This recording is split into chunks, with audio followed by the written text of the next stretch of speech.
So, good evening and welcome back into Joe Martin Field here for another non-league matchup.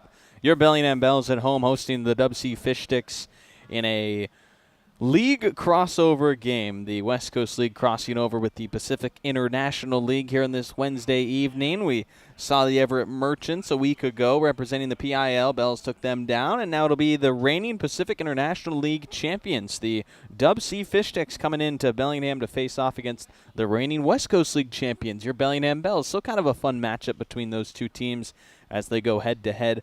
This is the only action in the West Coast League that's not the All-Star game today around the league. So if you don't like All-Star formats or you are just here to represent and follow your Bellingham Bells, we welcome you into our broadcast today. I'm Zen Hill, once again here on the Bells YouTube channel. Yesterday, Bellingham picking up a non-league win over the Cascade Collegiate League Showcase team, and it was a dominant night for Bellingham. The CCL Showcase team couldn't touch Bellingham's pitching last night. The staff struck out 17 batters combined while only allowing one hit in the Bells' 6-0 non-league win. Cedric Henderson started the game for Bellingham with 3 scoreless innings. His only base runner allowed was a hit by pitch that ended any perfect game chances in the third inning as the UCLA right-hander struck out 6 batters in his start. Nate Johnson gave the Bells a 1-0 lead on a go-ahead single in the very first inning of the game yesterday, and the Bells added on 3 more runs in the third inning after Tyler Peschke sent in a run on a bases-loaded fielder's choice, and Ramonic Kibon had an RBI single that led to an error, allowing another run to score, making it 4-0 as the Bells headed into their bullpen, and the bullpen picked up right where the starter Henderson left the game. Nick Peterson came in for the next 3 innings of relief and didn't allow a run, but the CCL Showcase team did record their first hit and only hit of the game in the 6th inning. It was a hard line drive to left field that Ramonic Kibon just couldn't grab. If he makes the catch, it's a no-hitter. Just popped off his glove on a dive. It was a great effort on the play, but man, what could have been last night would have been the Bells' first ever no-hitter in team history. But it's a one-hitter because of that lone base hit in the 6th inning. Peterson went on to have 5 strikeouts and earn the win in relief. Bo Schinkel drove in a run during the 4th inning with his first game back from injury. Matt Churchill had an inside-the-park home run after the CCL's left fielder was injured on a fly ball by Churchill that allowed the Bells' designated hitter to round the bases and have an inside-the-park home run. Kind of a little awkward one, but Bellingham ended up cruising to that 6-0 lead to the finish line. Kenneth Johnson had a perfect 7th inning with the help of 1 strikeout. Ben McKinnon pitched the 8th, allowed 2 walks, but had 2 strikeouts to help him toss a scoreless frame. And then Jordan Chancellor capped the dominant performance by striking out the side in the 9th inning. No Bellingham Bell had multiple hits. It was just 5 knocks in the win for Bellingham to score the 6 runs because the team drew 7 walks and capitalized on some defensive errors.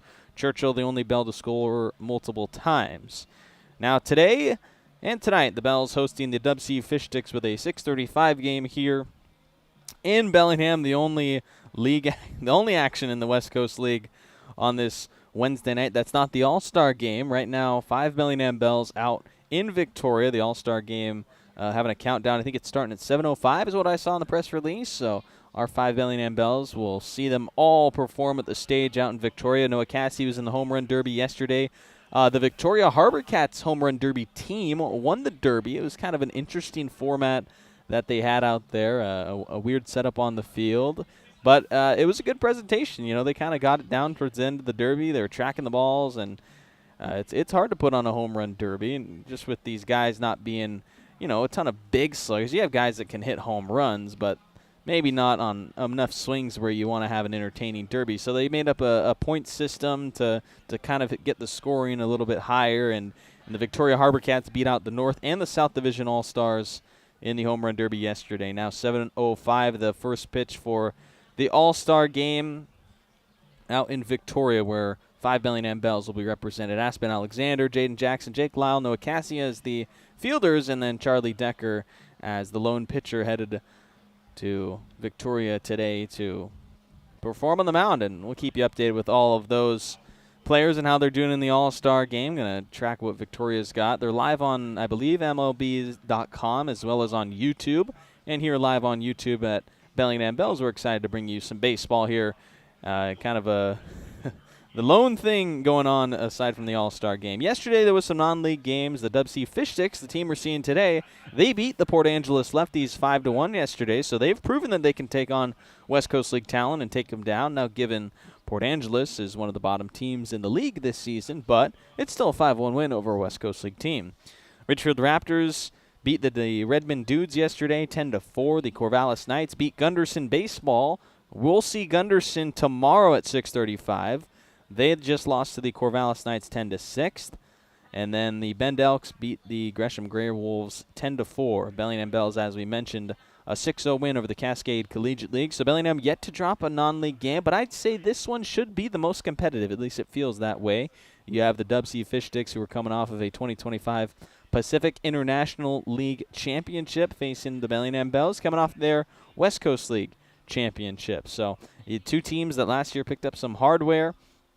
It was the Fish Sticks' first ever championship win in the PIL. Bellingham, it was their second.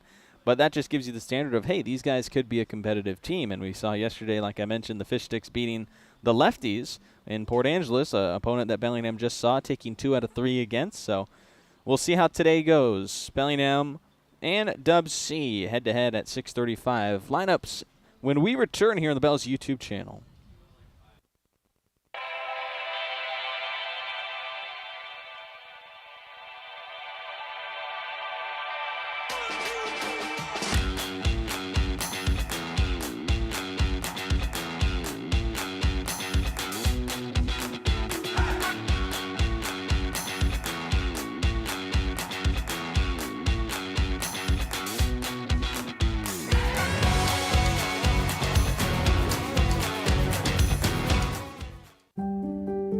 Have you had a fall, sprain, or break? Skip the emergency room and go straight to the experts, Proliance Pacific Rim orthopedic surgeons. With walk-in, same-day orthopedic care, you won't have to wait for the treatment you need. And to better serve our community, we've extended our walk-in clinic hours, 1 to 8 p.m. Monday through Friday and 9 a.m. to 5 p.m. on Saturdays. Proliance Pacific Rim orthopedic surgeons. Need a break from everything? Escape to a place where anything is possible and the fun never stops. At Silver Reef Casino Resort, you'll discover world-class dining, championship caliber golf, a full sports book and bar, over 1,000 top-rated slots and table games, and so much more. Come join the fun and see why we've been consistently rated one of the region's top destinations. Visit silverreefcasino.com to book your stay and discover all the exciting events and promotions we have in store for you. Silver Reef Casino Resort, located off I-5, exit 260. At Judd & Black, great value comes with expert assistance. We're your hometown appliance store, where you can expect top-notch service and a wide selection of quality brands. When you walk into a Judd & Black showroom, you can expect to see a very friendly face that's ready to help and figure out what you need. Enjoy a shopping experience big box stores can't offer. Talk to an appliance expert at your hometown appliance store for over 85 years. Judd & Black.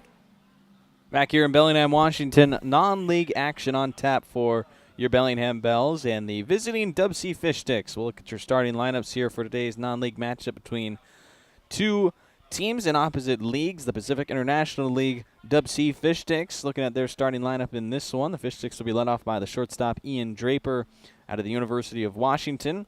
Rylan Gullard is going to bat second and play center field, the sophomore from Linfield. Will Cooley out of Gonzaga starting in right field and batting third. Peyton Barsotti is going to catch out of St. Mary's College. Braden Bartholomew is the first baseman from Southeastern. Noah Kong at third base from Brandeis University.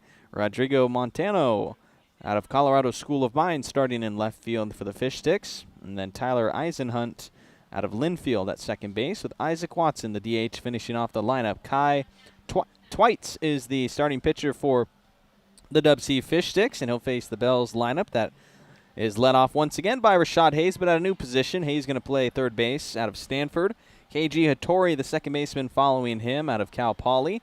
Matt Churchill batting third, the Puget Sound catcher for Bellingham. Nate Johnson, the sophomore from Tulane, going to clean up at first base, with Bryce Johnson, the Lewis and Clark State College right fielder, following him. Bo Schinkel, the center fielder, bats sixth out of Gonzaga, with Dylan Moss, the Stanford designated hitter today. Tyler Peschke, the UCLA shortstop, batting eighth, with Robnick Kebon, the University of Washington left fielder. All those batters trying to help out the starter from Stetson, Lathan Haywood, who gets the start for your Bellingham Bells in this one. Bells coming off of a 6-0 non-league win over the Cascade Collegiate League Showcase team yesterday, and now taking on the DubSea Fish Sticks. DubSea coming off of a 5-1 win over the Port Angeles Lefties. They had 9 hits to score their 5 runs. Yesterday, it was Hellner leading the team with 3 knocks and 5 at-bats, but Draper had 3 RBI and 2 runs scored to get the dub over the Lefties. In a non-league matchup, this is the only matchup in the West Coast League that's not the All-Star game. A lot of stars out in Victoria getting ready for their 7:05 start time for the West Coast League All-Star game. So, hey, you've got something to do before the All-Star game. You've got about a half an hour until that even starts. Tune in with us. We've got a game here in Bellingham. 6:35 should be the start time. The Bells are taking the field right now, and plenty of time to catch some extra baseball if you want to tune into the All-Star game. So we thank you for joining us for this one before that, if you do. Bells taking the field. When we come back, it's first pitch here at the ballpark. Joe Martin Field, the host of another non-league game here in Bellingham. What's up, Bells fans? Dr. Amar here from Everstrong Therapy, the sports and performance physical therapists and rehab professionals right here in Bellingham. We are so proud to continue being the official training and rehab partner of the Bellingham Bells, making sure our boys are safe and moving their best throughout the season. So remember, when you're ready to rehab like a professional athlete, come see us at Everstrong, and we'll see you soon. Thanks so much, stay Everstrong, and go Bells.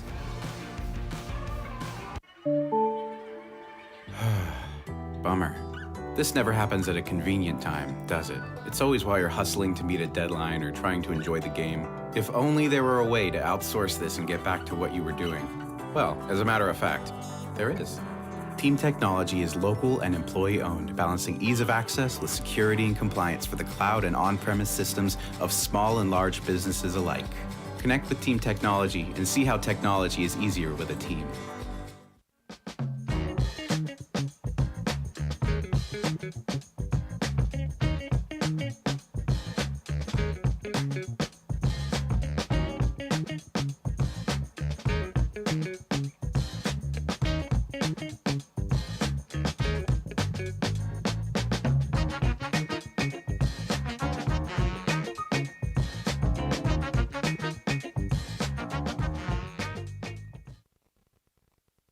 Washington homeowners are saving thousands of dollars on their energy bill by upgrading their home.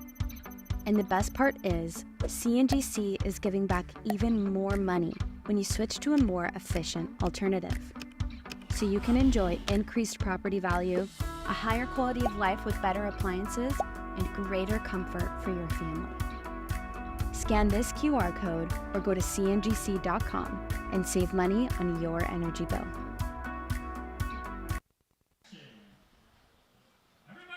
Ready for action here at Joe Martin Field. Non-league game between your Bellingham Bells and the DubSea Fish Sticks as we welcome you in here to Joe Martin Field for another game. We're in a long stretch of home games here. This the 8th in a row for Bellingham being played in front of their home fans. After a long road trip of 9 games, it's been 8 straight games here, including tonight, as the Bells in that time just 1 loss across of it. 3 non-league wins earlier last week. 2 of 3 won against the Port Angeles Lefties over the weekend, and the non-league win yesterday heading us into this matchup against the DubSea Fish Sticks, where we will see the Bellingham Bells starting pitcher Lathan Haywood get the ball for this non-league matchup. So far, 6 appearances for the Stetson right-hander, an 0-1 record for him in that time. And as a returning Bellingham Bell, he's posted a .315 ERA thus far in the summer with 20 innings under his belt. For Haywood, it's the best ERA that he's had as a Bellingham Bell, and to go along with it, 16 punch-outs. The one struggle for him, maybe the walks and whip a little bit too high for Haywood, but he looks to keep the ball moving in a positive direction. Coming from Stetson after 12 relief appearances, back for a 3rd summer in Bellingham. After pitching 13 innings last year and 22 1/3 in 2024, these innings today will mark a new career high for Haywood in a Bells uniform as he gets the start. Starting pitcher Haywood facing off against the starting lineup for the visiting DubSea Fish Sticks. Ian Draper doing the leading off. Rylan Gullard going to bat second. We'll see Will Cooley bat third as well following him. So we'll see the Fish Sticks out of the Pacific International League get the matchup today. The reigning PIL champions facing the reigning West Coast League champions.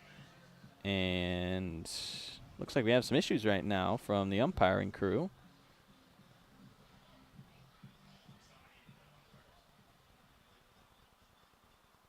Oh, they were telling the coaches that they need helmets.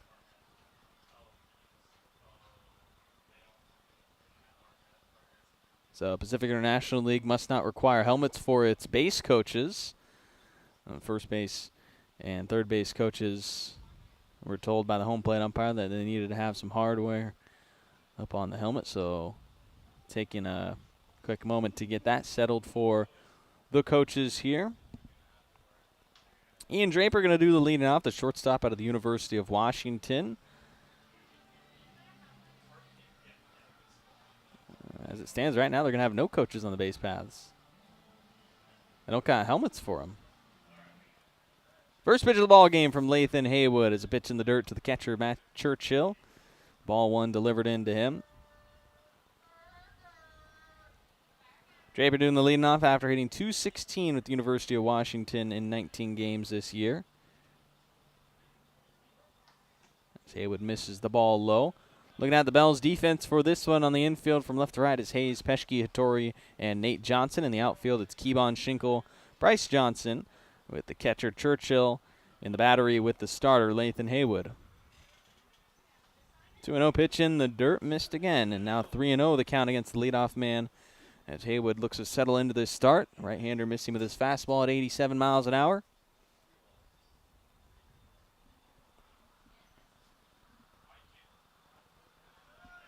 It's a 4-pitch walk to start the game. As Haywood issues the free pass.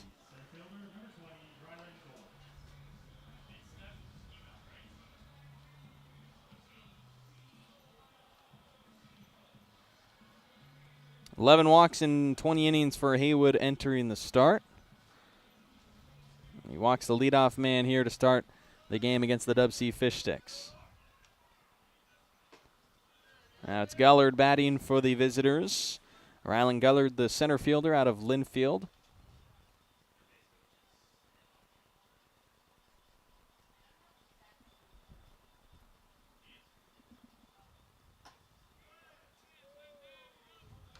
Ball and a strike after that miss from Haywood. Haywood in 2025 only walked 4 batters in his 13 innings with Bellingham. Posted a .623 ERA that year.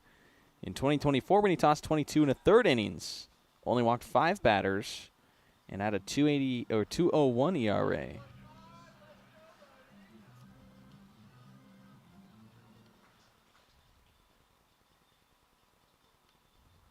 Runner going on the pitch from Haywood low. Churchill's throw is high to second base, and Draper swipes away the second base bag to move up into scoring position with no outs here in the first inning.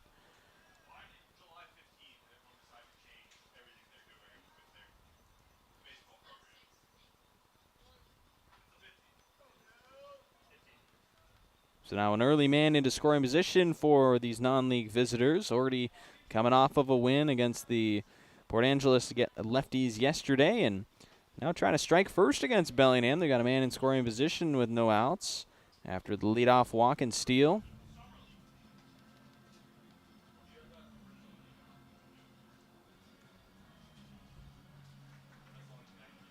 Gullard trying to do the driving in. Had 23 RBI this collegiate year. And instead he'll take the walk. 5-pitch walk, and Haywood now has put 2 free men on to start his start. Matt Churchill going to go up to the hill and settle down his pitcher here, Haywood. Haywood in 19 1/3 innings with Stetson, walked 12 batters in his first year with the Hatters. That was across 12 relief appearances. Haywood posting a .652 ERA with Stetson.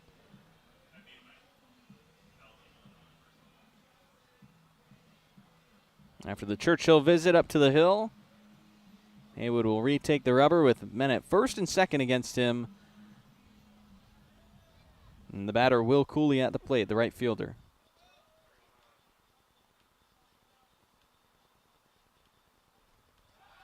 Pickoff throw back to second base as Haywood just tries to break up the momentum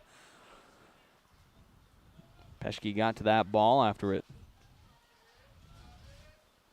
had its mind on center field, but Peschke was able to glove it in time. Wasn't necessarily covering the bag or expecting the pickoff throw from Haywood. Now the first pitch to Cooley. Flash and bunt, but takes the first pitch for a strike on a fastball low. Haywood in the strike column ahead of a batter. So far, 2 walks issued for the right-hander.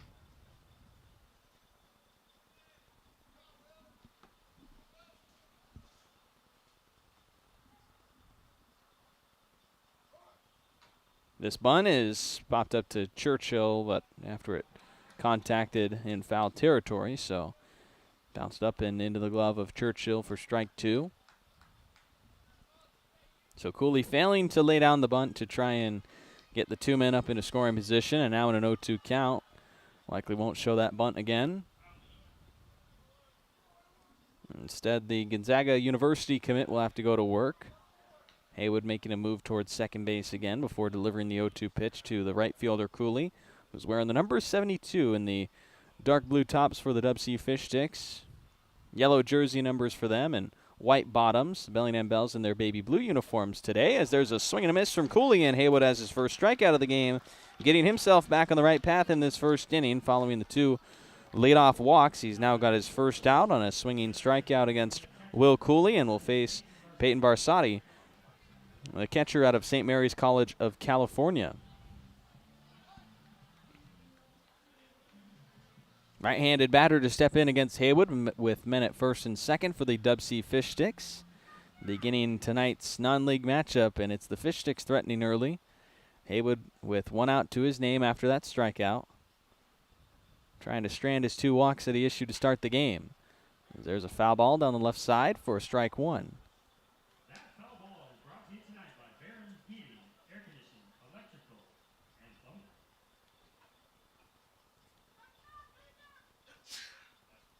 So 0-1 to start the at-bat against Barsotti. Did not play this year with St. Mary's College.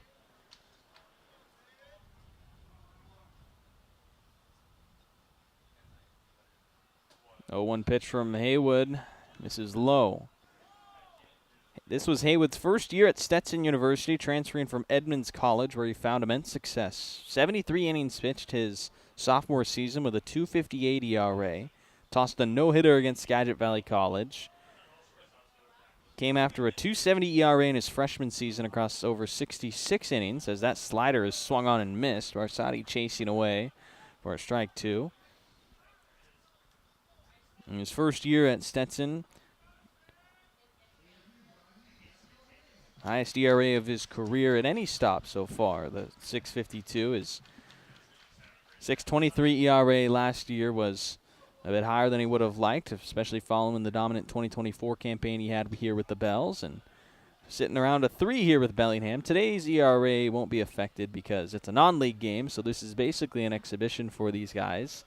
The stats won't count, the records won't count, but it still should be a fun game between the reigning West Coast League champions and the reigning Pacific International League champions, the DubSea Fish Sticks. Fish Sticks, a team founded in 2015, rebranded in 2022. Now here in the great 2026, facing the Bellingham Bells. Foul ball from Barsotti to stay alive in a 1-2 count with 1 out. Scoreless so far, but 2 men on for the Fish Sticks. Haywood looking back at second base, where the leadoff batter Draper is at after walking and stealing second. Gullard behind him at first base. The 2 walks issued from Haywood to start the game. The out against Cooley, and now looking for a put-away pitch and a 1-2 against Barsotti.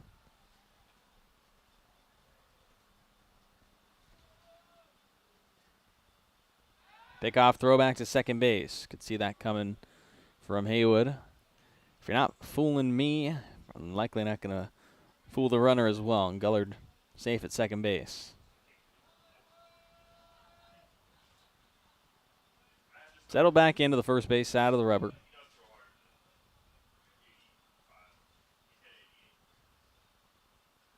Here is the 1-2 pitch. Hit out to left field. That is going to drop, and that's going to score the DubSea Fish Sticks' first run of the game, as in coming to score is Draper, and the RBI knock from Barsotti. And it's 1-0 with DubSea taking the early lead here in the first inning.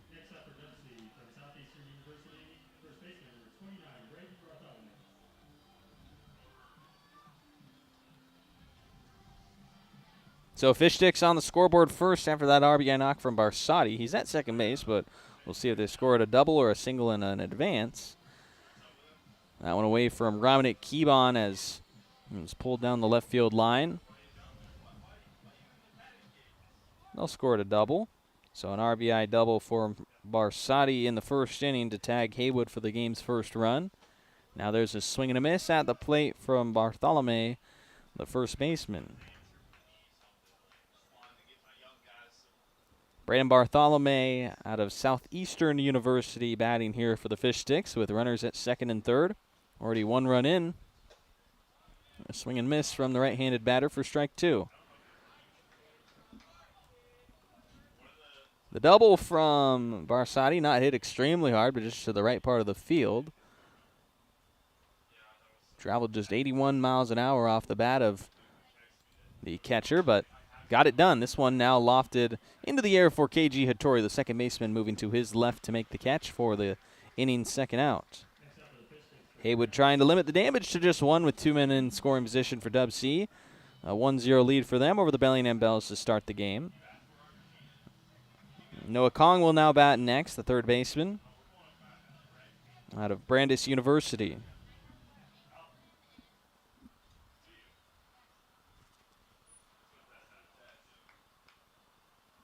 Swing and a miss at the first pitch to him. Haywood dealing the 88-mile-an-hour fastball inside to the third baseman for the Fish Sticks.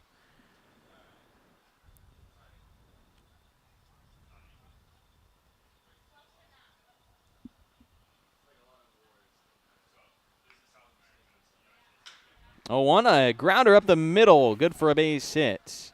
One run in to score, the runner at third held, and it'll be an RBI single for Kong in the first inning to double the DubSea Fish Sticks lead.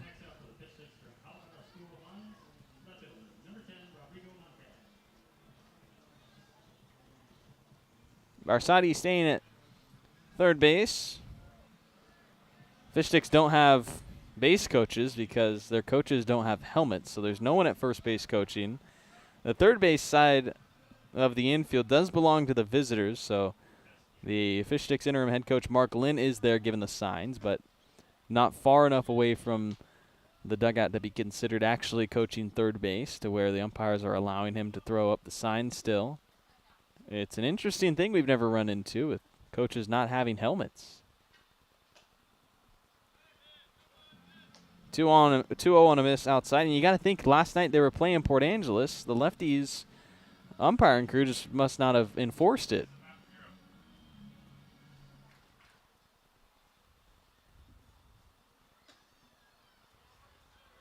Three straight misses from Haywood. Rodrigo Montano is the left fielder for today's game. He is committed to the Colorado School of Mines Division II program. Strike one on him on the 3-0 count.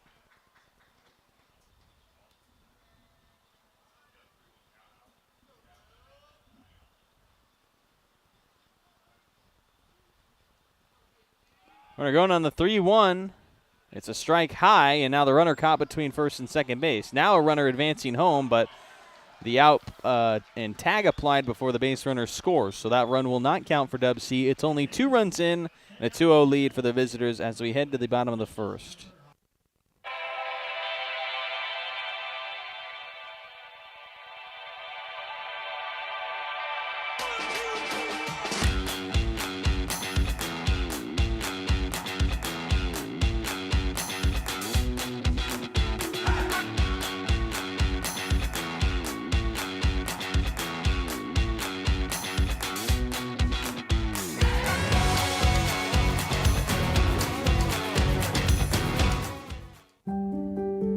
Have you had a fall, sprain, or break?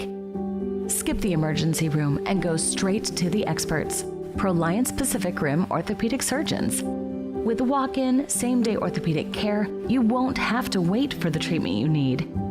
And to better serve our community, we've extended our walk-in clinic hours, 1 to 8 p.m. Monday through Friday and 9 a.m. to 5 p.m. on Saturdays. Proliance Pacific Rim Orthopedic Surgeons.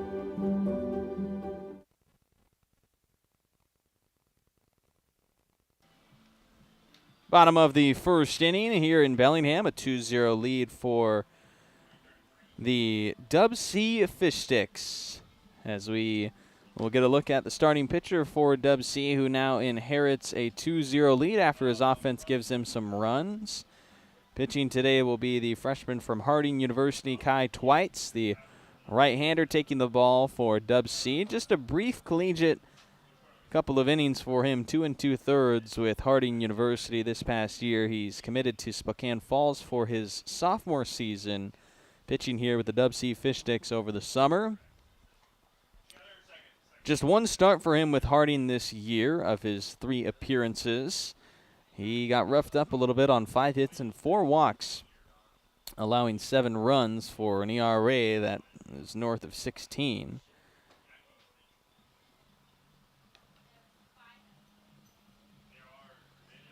He'll take over in the bottom of the first inning with the Fish Sticks leading Bellingham 2-0. Rashad Hayes will do the leading off for your Bellingham Bells as we take a glance at their starting lineup. Hayes doing the leading off, Hattori to follow him, and Matt Churchill, the 3 batters that we will see at least here in the first inning. Bellingham trying to answer the 2-run first inning from the DubSea Fish Sticks and trying to get to this pitcher and starting pitcher, Kai Twites.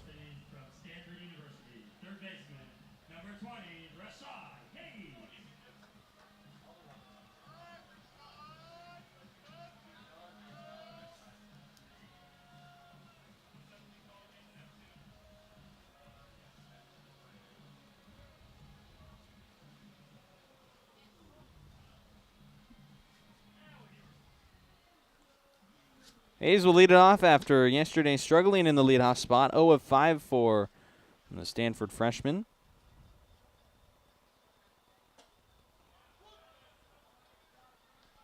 Strike 1 in on him to start his at-bat as the Bells now chasing 2.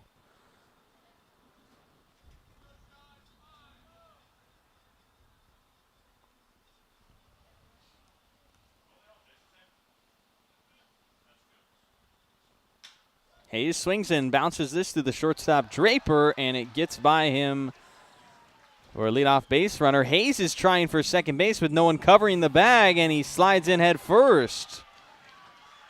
Lazy defense by the Fish Sticks, and Hayes gets on top of it. It'll be an E6.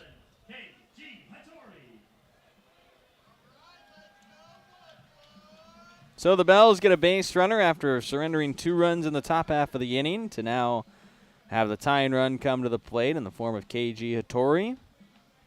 Second baseman for Bellingham batting in this one. And Cal Poly commit headed into his freshman campaign at Cal Poly. Hayes taking off for third. He slides in head first, and some cheeky base running for Bellingham's third baseman as he's now standing at third base, threatening to score Bellingham's first run in the first inning.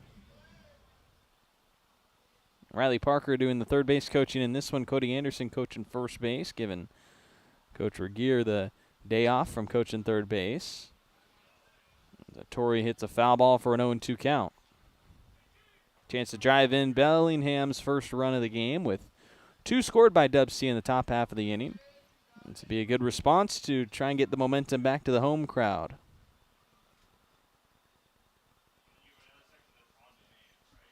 0-2, a bouncer to the shortstop, Draper. He was playing back, so the run will score on the fielder's choice.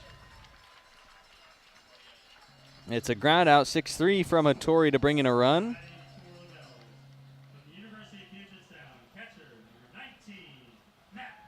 And now Matt Churchill will bat as the tying run. He got a hold of one yesterday that just bounced off the top of the left field wall. Did end up scoring via a quote-unquote home run. The left fielder was hurt on the play, and Churchill took home plate because of that, but obviously didn't add to his home run total of 2 on the season, although it did count in the box score as a home run. Last night's game did not count towards the overall season stats. Still just the 2 for Churchill. 2 that have actually left the ballpark as well. One of those coming here at home. Plenty of power behind this catcher's bat. And on a 75-degree day like this in Bellingham where the wind is pretty dead, a good chance to see some fun hitting today if the Bells can get a hold of some of their swings. Against the non-league arm and Twites. He's in a 1-1 count against Churchill. The breaking pitch away to him for ball 2.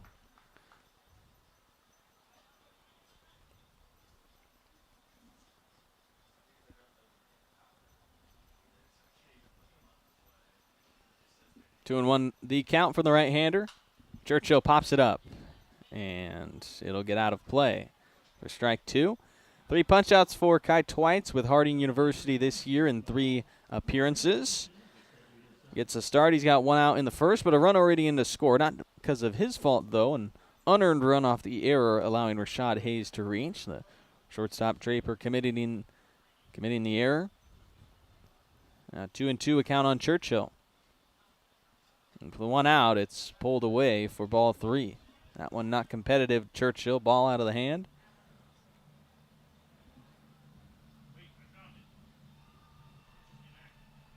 So now a full count against Bellingham's catcher. Right-hander's pitch to him. It's foul tipped, and Churchill will see another 3-2.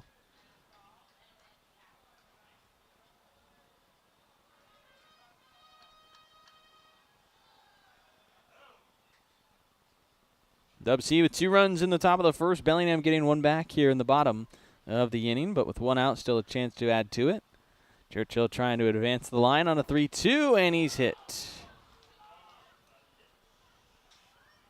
Hit by pitch in on Churchill. Puts the tying run aboard for Bellingham. Nate Johnson will bat next. First baseman, number 6, Nate Johnson.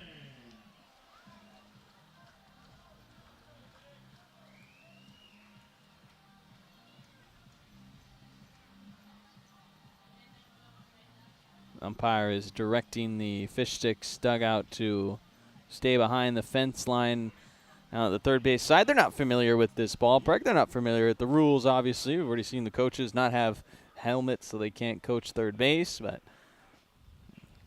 now just settling into their third base dugout for Nate Johnson's at-bat. He hits a foul ball on his first one, off the left side and out of play. Johnson heating up a little bit with Bellingham, although yesterday it was a non-league game, so batting average not changing a little bit, but he was on base 2 times, 1 of 3 in the game with an RBI and a walk. Had an RBI double during the Saturday matchup against the Port Angeles Lefties. Also had a hit on Friday.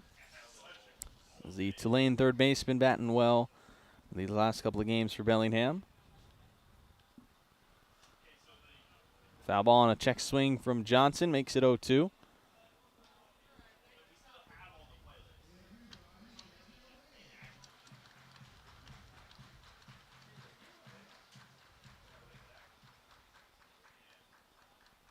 Pickoff throw over to first base. That gets away, and Churchill's going to try for second.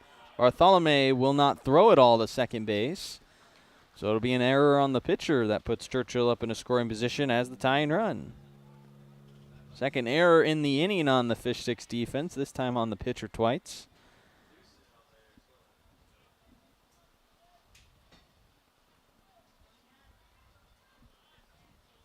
Bell's already a run in and a man in scoring position, all without a hit off the starter Twites. That one inside to Johnson for the first ball of his count. Bellingham's first baseman with the all-star first baseman Noah Cassie playing out in Victoria. That all-star game should be started in just a couple of minutes. Someone's skydiving down onto the field right now out in Victoria.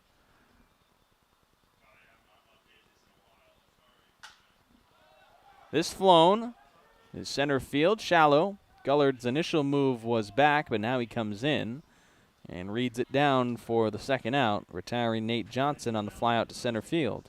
Right fielder, number 13, Bryce Johnson.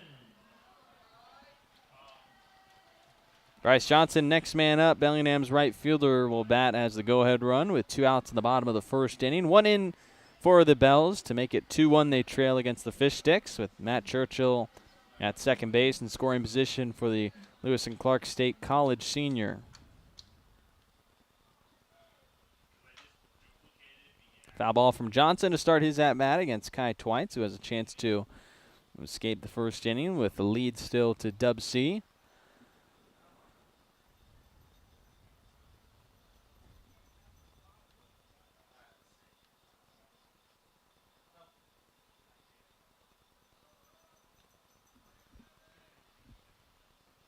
On 1 home to Johnson, and breaking pitch away for ball 1. Bryce Johnson with Bellingham, playing nearly every game so far throughout the season. Didn't play in the non-league games earlier during this homestand, Tuesday, Wednesday, and Thursday of last week, but played in last night's game with the roster trimmed down a little bit with the All-Stars out in Victoria right now. Bryce Johnson yesterday was 1 of 4 with a run scored on his single back in the third. Didn't appear in the non-league games, but saw him in the final 2 games of the Port Angeles series over the weekend. Picked up a hit in each of those with multiple hits on Sunday. There's a bouncer from him to the third baseman, and Collin couldn't get it cleanly. It was a high chopper. Is it going to be the third error? No, they're going to rule it the first hit for Bellingham. So the Bells get their first knock on a Bryce Johnson infield single. And Bo Schinkel to bat. And a chance to tie the game in the first inning as it extends off a janky play with 2 outs.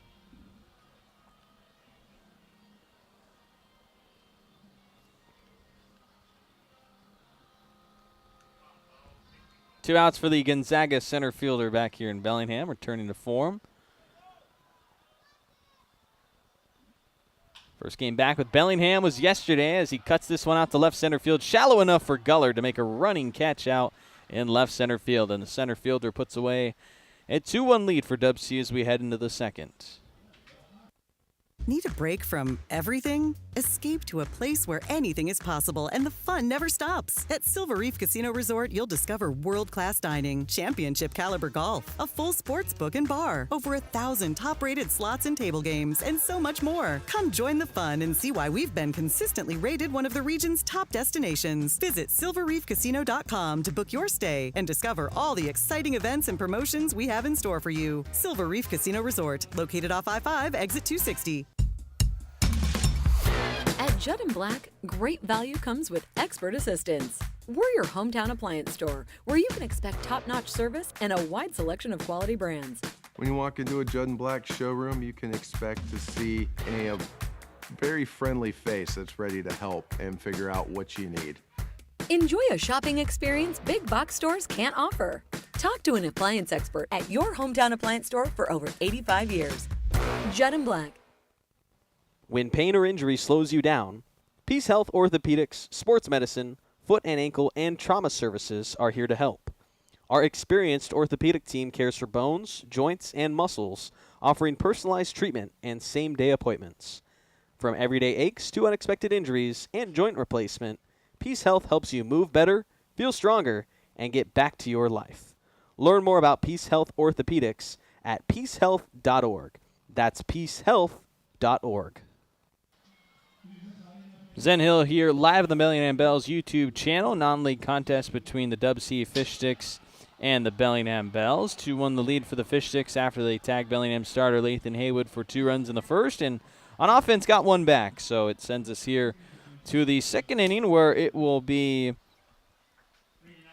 Montano leading off after he was at bat when the caught stealing of Kong occurred. So he'll have his count reset as the leadoff man in the top of the second. Rodrigo Montano, the high school senior coming from Eastlake High School to play with DubSea Fish Sticks, and he's headed to Colorado School of Mines for his first year of collegiate baseball, entering his freshman season this fall.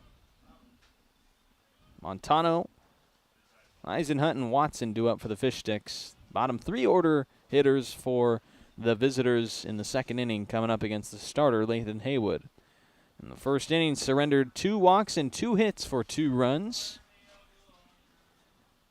DubSea committing 2 errors in the first inning to help Bellingham score one of their runs. Got the lead in half, but still DubSea leading. 2 balls and a strike on Montano to start the second inning.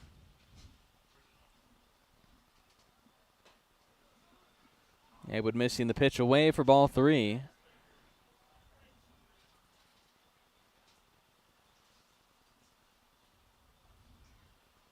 Trying to work back into the count, and a 3-1 from Haywood. Bottom shelf strike for strike 2 and a full count on the Fish Sticks leadoff guy in the second.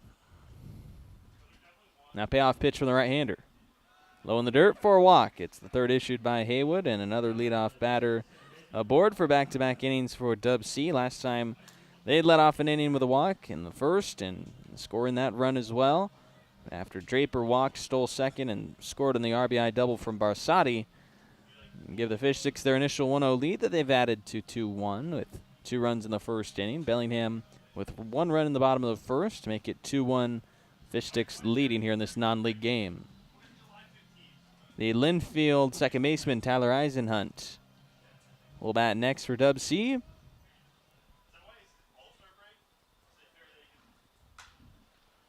Grounder. Peschke couldn't get it on a slide. Now his throw to first is up the first base line. It scored a base hit for Eisenhunt. That was well struck. 91 miles an hour off the bat. Peschke tried to get to it, but couldn't get it cleanly. And there'll be 2 on in the second inning for the Fish Sticks. Initially called the Highline Bears when they were founded in 2015, but in December of 2021, the team rebranded to the DubSea Fish Sticks ahead of the 2022 season. The Fish Sticks beat out a vote of the Seal Slingers. It was a public vote to determine the team's name. This bunt is popped up. Haywood tosses his hat off. Churchill can't get it off a hop. Now he'll throw to third. Heads up play by Matt Churchill to get that out. He knew the base runner who was batting was hustling down the first base line, but the base runners at first and second didn't know whether or not it was going to be caught, so they were still back at second and first, and Churchill picked up on that, getting the force out at third base to put out the lead runner, Montano. So it'll be a fielder's choice from Watson, having still runners at first and second base. Nice defensive play there by Churchill to get the inning's first out. Strike 1 in from Lathan Haywood against back to the top of the order in Draper. Walk, a steal, and a run scored for him. The team's nickname, DubSea, it kind of is a play on words with the team's location being in White Center, as this is a ground ball to Tyler Peschke. His throw to second to Torrey, across to first in time for a double play. We'll get into their team name the next time they come up. Bells coming to bat in a 2-1 deficit for the home team when we return. What's up, Bells fans? Dr. Mar here from Everstrong Therapy, the sports and performance physical therapists and rehab professionals right here in Bellingham. We are so proud to continue being the official training and rehab partner of the Bellingham Bells, making sure our boys are safe and moving their best throughout the season. So remember, when you're ready to rehab like a professional athlete, come see us at Everstrong, and we'll see you soon. Thanks so much, stay Everstrong, and go Bells.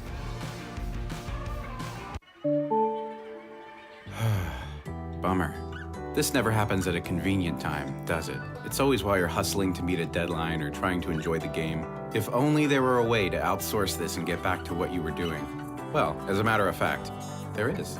Team Technology is local and employee-owned, balancing ease of access with security and compliance for the cloud and on-premise systems of small and large businesses alike. Connect with Team Technology and see how technology is easier with a team.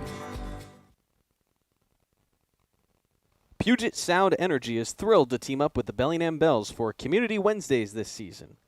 Every Wednesday home game at Joe Martin Field, PSC and the Bells will celebrate a featured Whatcom County nonprofit with a $2,000 donation. Come out to the ballpark to cheer on the Bells while supporting these amazing organizations that make our community stronger. Together, we're building a better Whatcom County. See you at the field. Go Bells. Bottom of the second inning here in Bellingham. 2-1 the lead for the DubSea Fish Sticks over the Bellingham Bells in this one, as the 7, 8, and 9 hitters will come up for your Bells. All-Star game just got started out in Victoria. Your Bellingham Bells with 5 representees out there at the Harbor Cats home stadium, Wilson's Group Stadium at Royal Athletic Park. Aspen Alexander, Charlie Decker, Jaden Jackson, Jake Lyle, and Noah Cassie. The 5 representatives for your Bells out the All-Star game right now. The roster a little bit thin, so hopefully no injuries. Hopefully no injuries any day we play baseball, but especially right now because the bench features 2 position players. Dylan Moss doing the leading off, the designated hitter for Bellingham, starting things off with the home team trailing by 1 against DubSea. It'll be Moss, Peschke, and Keebon up after the inning-ending double play by Peschke, the shortstop, at Torrey, the second baseman, and Nate Johnson, the first baseman, to finish a scoreless top half of the second.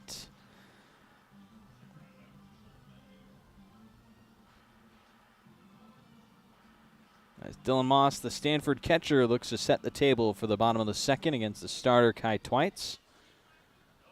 In his first inning, only gave up 1 hit for the 1 run. It was unearned against him after the leadoff error against Rashad Hayes, leading to the run scored. Following the RBI ground out from KG Hattori.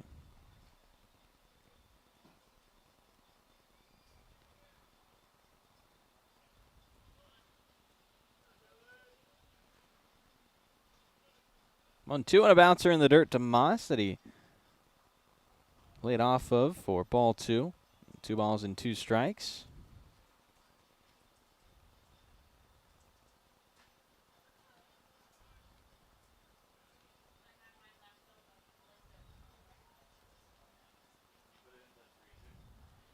Two to Moss, fouled away. So far, no strikeouts for the starter Twites. DubSea.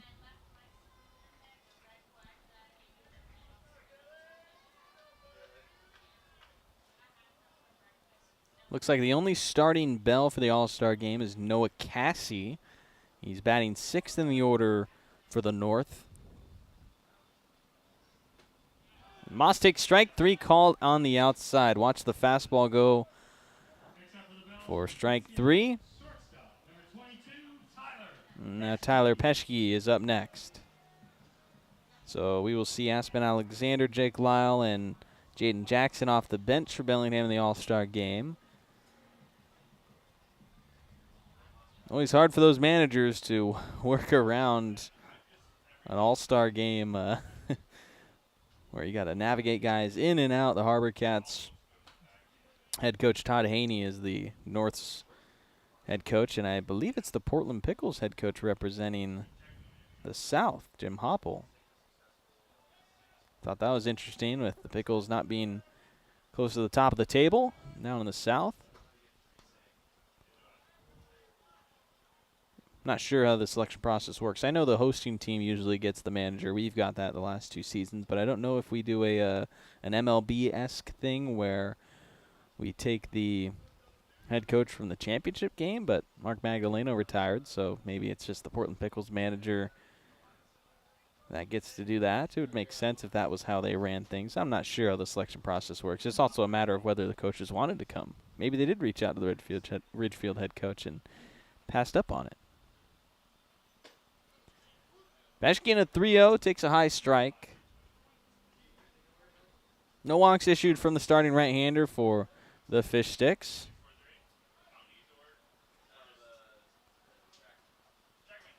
Three and 1. Bouncer to the third baseman, Kong. His sidearm throw across the diamond is high, but in time as the foot came back down from Bartholomew at first. To sit down Peschke on a 5-3 grounder. Kong has a crazy arm slot from third base. Bottom of the order hitter, Dominic Keebon, next up for Bellingham.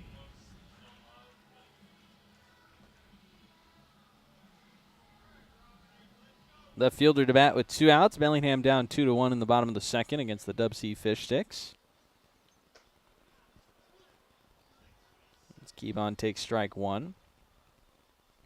Keebon back in Bellingham after a great summer last year. It was a clutch piece of the postseason run by the Bells that went on to claim the West Coast League Championship over the Portland Pickles in a 2-1 win down at Walker Stadium. Keebon batting .500 through the playoffs. 5 playoff games for the Bells. Had 5 RBI during that run, along with his .500 batting average. Throughout the whole season last year, Keebon batted .364 in 20 games with Bellingham. Spent his junior year at Nevada and is committed to the University of Washington. Dream come true for the Mountain Lake Terrace High School graduate. Get to play for his home Huskies.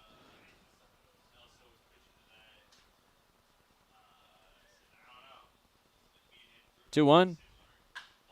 Keybon golfs it high out to left center field. Back for Montano, and the left fielder has the third out. 1-2-3, down go the Bells, and we go to the third in Bellingham with your home team trailing 2-1.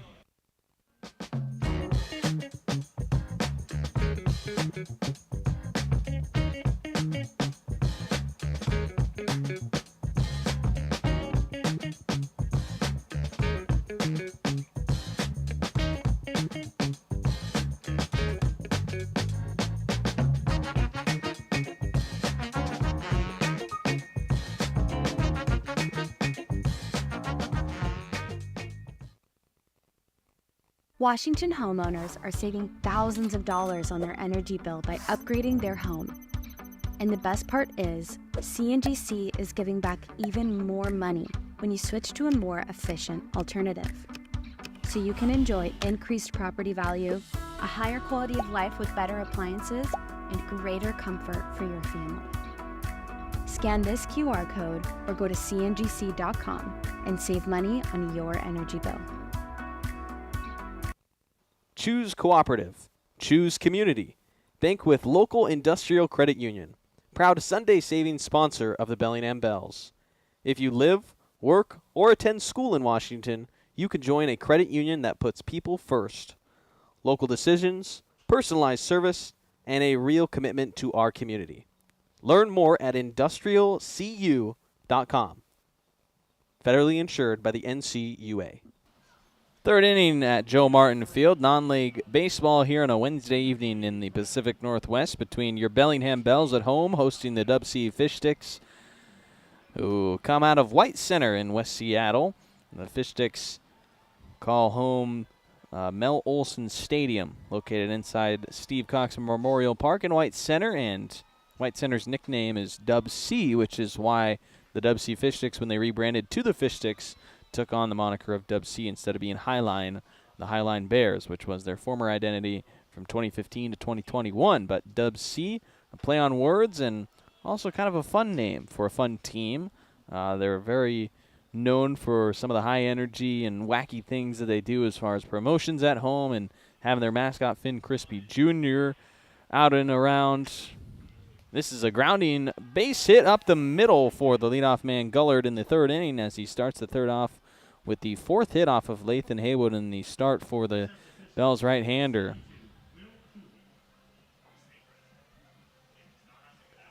Cooley with a strikeout at the plate in his first at-bat. Now we'll get his second look at Haywood with leadoff man Gullard on a single to start the third. 2-1 the lead for the Fish Sticks over the Bells. I think the best part about the Fish Sticks is they actually sell hot fish sticks at the concession stand at Mel Olson Stadium, which has a nickname called the Friar. That's an awesome stadium nickname when you are the Fish Sticks. So they've got all the character of a great baseball team, and today they're performing like a great team, up 2-1 over Bellingham early.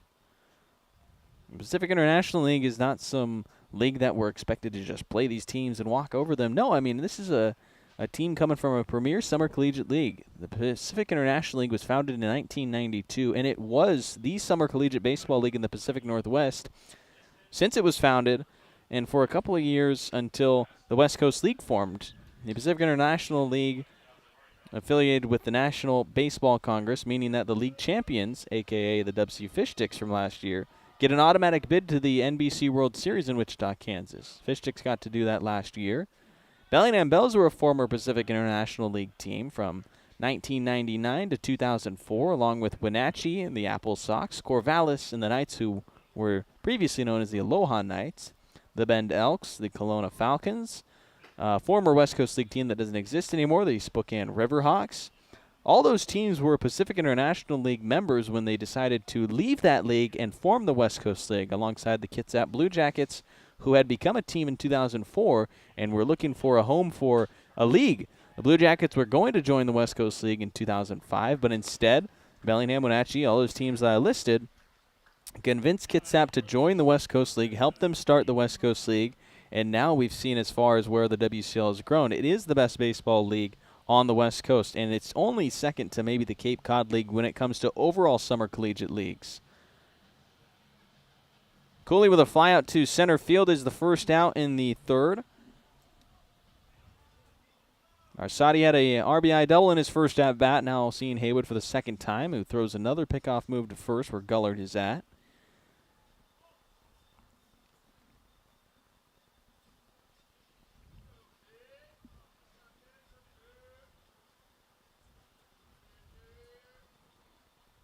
Runner going on the one-out pitch. It's a hit and run, popped up foul from Barsati for strike one. And you can see some of the disparity between these two teams when you look at alumni. The DubSea Fish Sticks have one MLB draft pick in their entire team's history. That was back in 2025. Justin Stransky was taken by the Chicago Cubs in the 10th round of the 2025 MLB draft, the first fish stick to be drafted as an alumni. Of course, they've only been around since 2015, so it takes some time, and they don't have the same history as the Bellingham Bells, who have been around, if you're counting the Pacific International League days, since 1999. I mean, the Bells had 4 players drafted this year. Roman Martin in the 4th round of the Athletics, 111th. Dean West taken in the 7th round of the Toronto Blue Jays, 222nd. Isaac Yeager taken 405th in the 14th round of the Chicago White Sox. And then not drafted, but signed as an unsigned draftee, Trevor Moore, going to the Washington Nationals.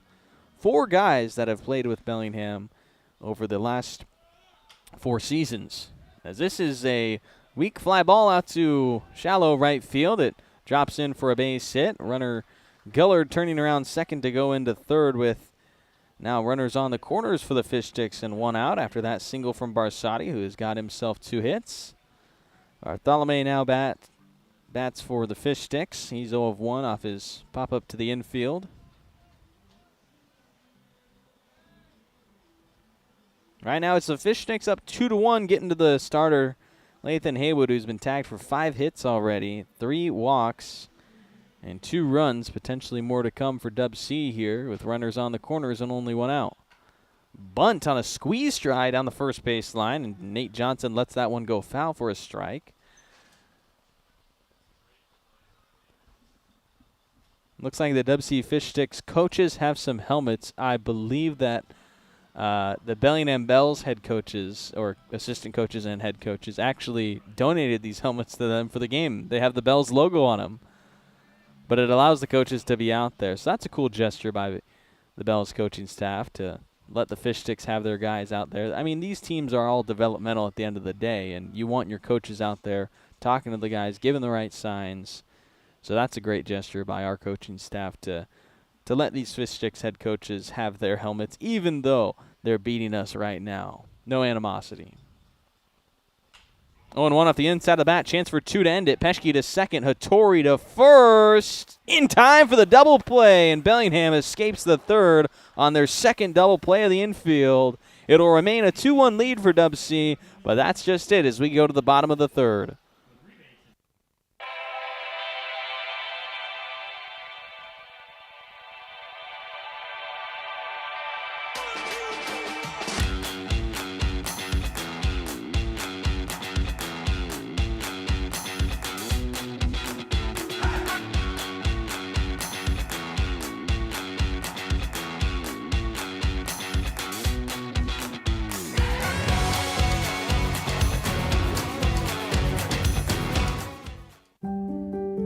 Have you had a fall, sprain, or break? Skip the emergency room and go straight to the experts, Proliance Pacific Rim orthopedic surgeons. With walk-in, same-day orthopedic care, you won't have to wait for the treatment you need. And to better serve our community, we've extended our walk-in clinic hours, 1 to 8 p.m. Monday through Friday and 9 a.m. to 5 p.m. on Saturdays. Proliance Pacific Rim orthopedic surgeons. Back to the top of Bellingham's order in the bottom of the third inning with the DubSea Fish Sticks leading your Bells 2-1 as we head to the bottom of the third.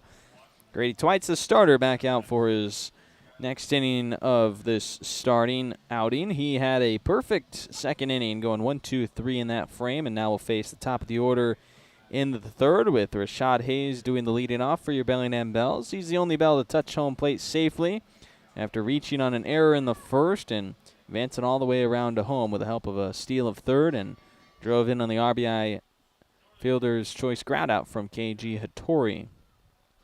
Out in the All-Star game right now in Victoria, the South got 1 run in the top of the first inning, so we're into the bottom of the first, I believe, yeah. Bottom of the first inning, so we should see some North batters being up next, maybe Noah Cassie, and try and see how his at-bat goes for the North team as he gets the start, the only Bell to get the start in the All-Star game.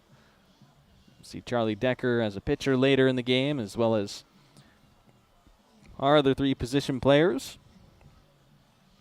Here in Bellingham, though, Rashad Hayes doing the lead off for the bottom of the third. Third baseman attacks the first pitch and lofts it high out to left, but foul. That one struck well by Hayes, but well foul, and it'll be a hard hit strike for the Stanford freshman.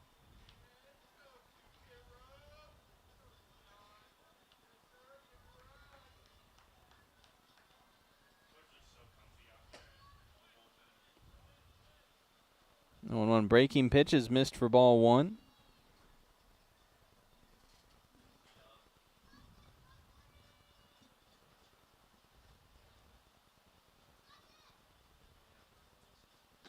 Hayes taking the breaker away for a 2-1 count on him. Hayes just 2 hits and 15 at-bats with Stanford this year, headed into his sophomore season with the Cardinal.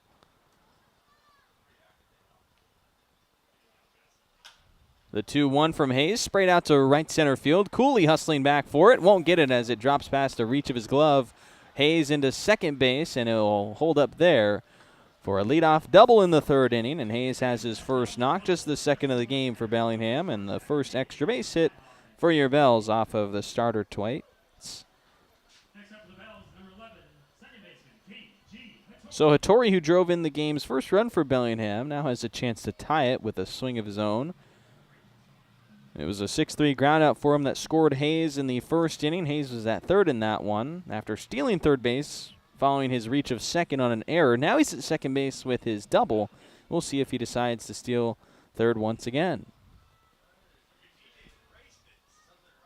As Hattori bats,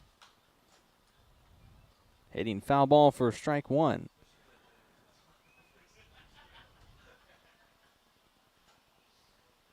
Hattori has a Bellingham Bell, just 15 games under his belt, coming out of Redondo Union High School. Trying to get double-digit RBI for the summer with a knock here to drive in Hayes and tie the game. Bellingham down 2-1 against the DubSea Fish Sticks here in the bottom of the third. No outs as well for Hattori, who swings through strike 2, but the ball gets away, and Rashad Hayes will be up to third base.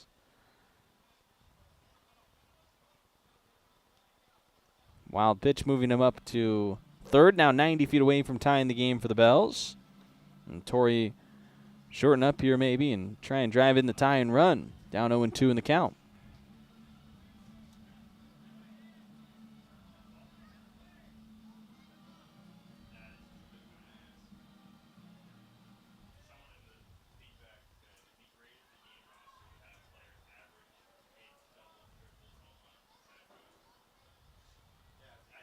Kai Twice batting and throwing home. This one grounded through the gap into right field. Hattori picks up another run batted in, as he's got his first knock to score Rashad Hayes. Didn't hit it hard, 64 miles an hour off the inside of his bat. Got him jammed, but swung early enough to get it between Bartholomew and Eisenhunt.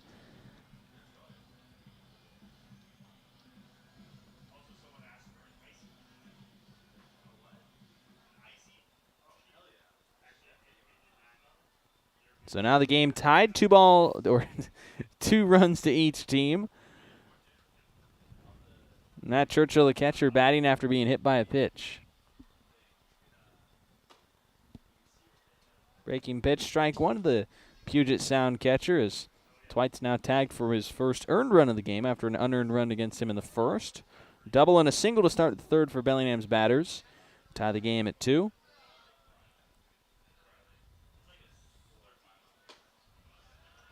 Churchill taking a called strike, balling a strike on the catcher in today's game. Bellingham coming off of a win yesterday, 6-0 over Cascade Collegiate League, where they had just 5 hits in the 6-0 win. Today, 3 for 2 runs so far. 2-2 tie. Good pickoff move, but Hattori in there safe on a head-first slide. Over the weekend, Bellingham had a 3-game series win over the Port Angeles Lefties, taking 2 of 3 over Port Angeles. Right now, the Bells holding a 22-14 league record as Churchill ropes that foul for strike 2 down the left field line. 103 off the bat of Churchill, but just a hard hit strike. Bells are third in the North right now, but when you look at the second half standings, which is what will determine the number 2 seed in the playoffs, the Bells right now at just 3-6 ranked 6th in the West Coast League, tied with Kamloops and Port Angeles for last in the second half standings. It's the Apple Sox at 7-2 atop, but if Wenatchee goes on to win the second half, it doesn't matter. They've already claimed the first half title, so they already have that guaranteed playoff spot. Instead, it would be the number 2 team, who right now is the Kelowna Falcons at 6-3, claiming that number 2 seed in the playoffs. And then the Bells would have to earn a wild card spot based off their full season record. And right now that's a good thing because the Bellingham Bells actually not third. They're tied right now with the Kelowna Falcons at their record of 22-14. So if the Bells can remain in front of the Nanaimo Night Owls and Edmonton Riverhawks, as well as maybe even the Victoria Harbor Cats who are still in the race, and Kamloops even a long shot. If the Bells can remain in front of them on the overall season standings, that's all that matters as far as getting a playoff spot. Although Bellingham, of course, would love to win the second half because that means we get to host the opening series. If we go on to be a wild card, we're going to have game 1 here in Bellingham during the postseason, but then it would be the next 2 games on the road for the Bells, either at Kelowna or Wenatchee, if those are the winners. Miss Hine inside, so it'll be a walk to Matt Churchill. It puts runners at first and second. Churchill didn't know that he got the walk. Now he'll jog down to first base.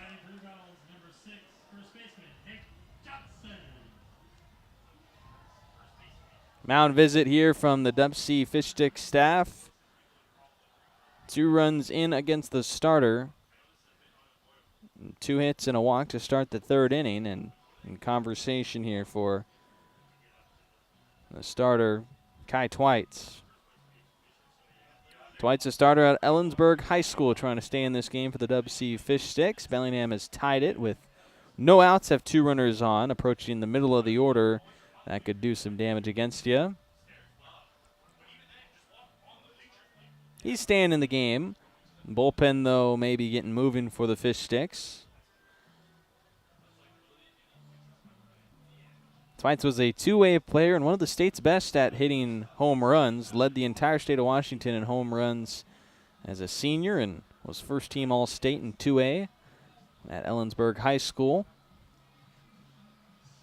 Only a pitcher at our Harding University, but he's headed to Spokane Falls Community College next year. Against the Tulane first baseman, Nate Johnson, who skies his first pitch to deep center field. Gullard back 5 feet in front of the warning track, making the catch. Hattori tagging from second to third to put runners on the corners with 1 out in the bottom of the 3rd inning. So it's a productive out from Johnson, advancing Hattori the go-ahead run to third base. And Bryce Johnson has to avoid the inning-ending double play, something that burned the DubSea Fish Sticks in the 2nd and 3rd innings, having 2 runners on in both those frames, but 6-4-3 double plays, finishing off scoreless innings for Bellingham's pitching staff and defense. Bryce Johnson picked up a single on an infield chopping hit in the 1st inning. Now a chance to give the Bells the lead. Bunts, pops it up, and back into the netting for a strike. Bells maybe trying to squeeze in the go-ahead run because, hey, you lay down a bunt, you avoid that double play chance, and they've already seen it burn the visitors twice. Maybe we're trying to avoid it here against Bryce Johnson. Third base coach Riley Parker giving the sign to the base runners and Johnson for the 0-1 count with 1 out. Runners on the corners with Bellingham and a 2-2 tie. And that one hits Bryce Johnson, so now the bases will be loaded. got his first strike against the right fielder, but Twice hits his second batter in the start. And now Bo Schinkel a chance for a big swing as he'll step up with the bases juiced. Schinkel returned to Bellingham after missing some time. Drew 2 walks yesterday in his game back, went 0 of 2 aside from the 2 walks that he had. But the Gonzaga center fielder looking for a big swing. 23 RBI for him with the Zags off of 45 hits this year.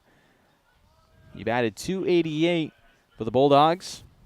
Now here with the Bells and batting with 1 out. Broken bat. Ground ball that's only going to be a play at first, and it's a close one, not in time. And Schinkel drives in a run on an infield hit. One of the weakest ways that you could get it, 63 miles an hour, but hey, we'll take the lead 3-1 as Hattori comes in to score. And it's been a couple unlucky plays so far for the Fish Sticks. The weak contact on Hattori's RBI, and that right there from Schinkel breaking his bat, but still getting the single to give it a 3-2 lead for Bellingham. As the Bells have now pulled in front.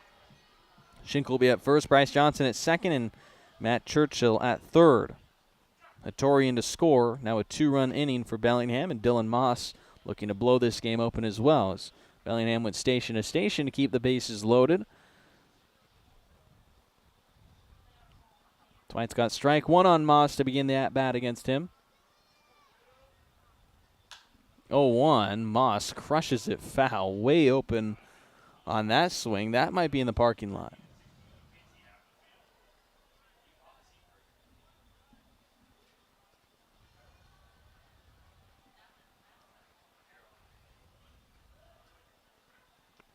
Oh, 0-2, and this would be a big strikeout here from Twites.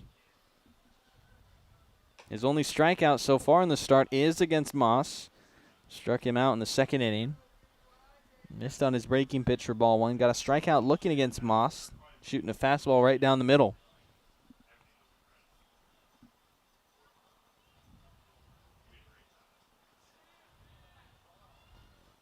1-2, and that's another fastball right down the middle against Dylan Moss to sit him down. He's gone down looking on that same pitch twice now in the game, and he's 0 of 2 with 2 punch-outs.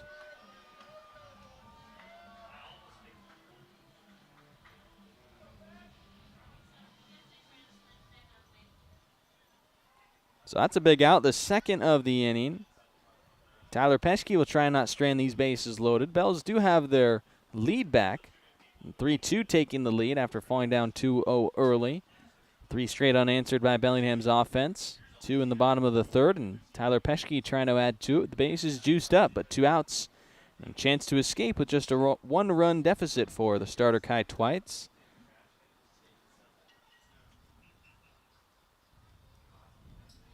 Twites now allowing 4 hits with 3 of them coming in this frame. His first run issued in the first was unearned, but all 2 in the third against him. An out away from making it just that, though. As Peschke got early on his swing for strike 1.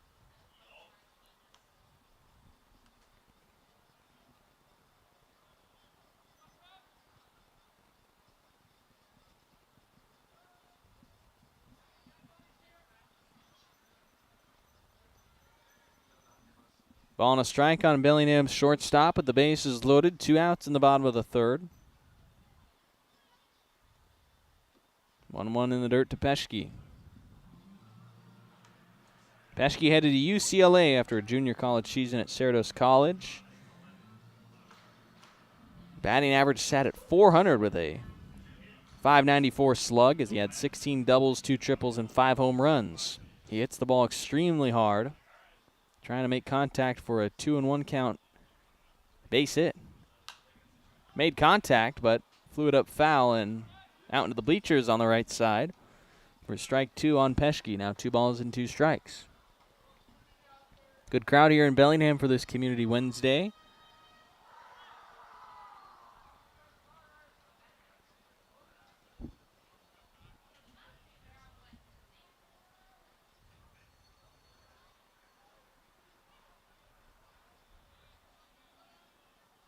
Twite set for a 2-2 pitch home to Peschke. Here it comes with 2 outs. The breaking pitch hit on the ground and through out to right field.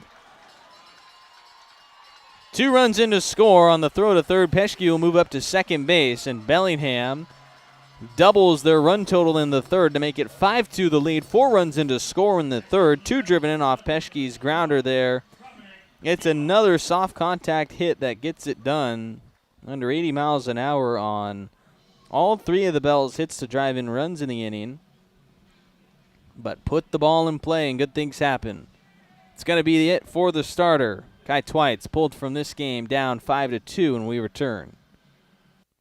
Need a break from everything? Escape to a place where anything is possible and the fun never stops. At Silver Reef Casino Resort, you'll discover world-class dining, championship caliber golf, a full sports book and bar, over 1,000 top-rated slots and table games, and so much more. Come join the fun and see why we've been consistently rated one of the region's top destinations. Visit silverreefcasino.com to book your stay and discover all the exciting events and promotions we have in store for you. Silver Reef Casino Resort, located off I-5, exit 260. At Judd & Black, great value comes with expert assistance. We're your hometown appliance store where you can expect top-notch service and a wide selection of quality brands. When you walk into a Judd & Black showroom, you can expect to see a very friendly face that's ready to help and figure out what you need. Enjoy a shopping experience big box stores can't offer. Talk to an appliance expert at your hometown appliance store for over 85 years. Judd & Black. DubSea Fish Sticks are into their bullpen. Kai Twites the starter. Well, this collegiate year, he only pitched 2 2/3 innings. He gave up 5 hits and 4 walks for 7 runs and had 3 strikeouts. In 2 2/3 innings today here in Bellingham, the DubSea starter allowed 5 hits, 1 walk, 2 hit by pitches, and 5 runs with only 2 strikeouts.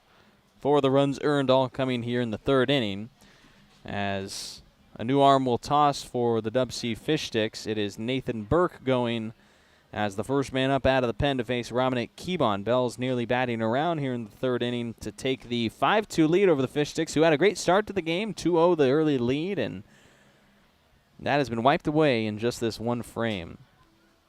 Rashad Hayes started it with a double, scored on the RBI hit from a Torrey. That was just a weak ground ball to right field. Then when Churchill drew a walk, Nate Johnson hit a fly out to put runners on the corners. Bryce Johnson was hit by a pitch to load the bases. Bo Schinkel drove in 1 run, scoring Hattori on an RBI single, a broken bat single up the middle for Schinkel.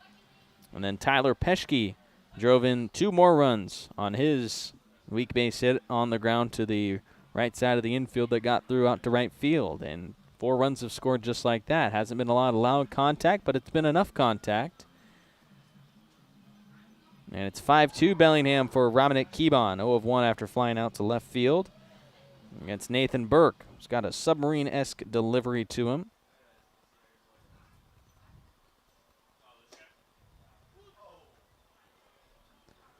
.76 miles an hour on the first pitch, called a strike.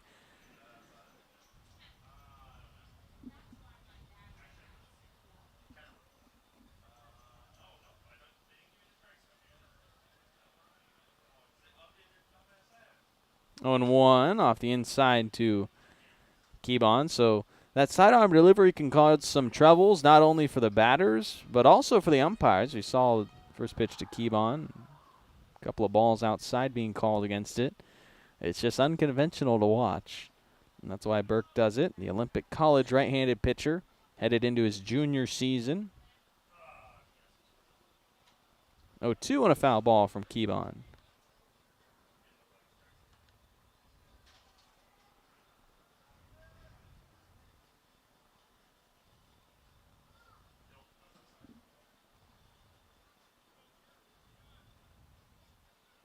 No balls and 2 strikes with 2 men in scoring position for Bellingham. Peschke at second, Schinkel at third. 4 runs in the inning. This one getting away. Schinkel trying for home and will slide in safely as the inning's 5th run. So it'll be Burke's wild pitch that allows a run to score, but that credited against the starter Twait. So it's now 6 runs against him. 5 of them earned. 6-2 the lead for Bellingham. Noah Cassidy just got his first at-bat in the All-Star game. Unfortunately, he was struck out looking. A pitch that looked outside to me, but obviously just have the YouTube channel version of it. And I'm definitely not biased at all. No, that's actually pretty over the plate. Borderline call for Cassie to go down. Right now, the South is leading the North 4-0. Bottom of the second inning out in Victoria for the All-Star game. Bell's baseball, the only baseball going on that's not the All-Star game in the West Coast League today. Saw some non-league games yesterday being played, but every other team in the WCL taking today off, except for Bellingham. Keybon able to get to a foul ball on the outside to stay alive in a 1-2 count. Bottom of the order hitter, Rashad Hayes, who led off the inning with a double, is in the on-deck circle.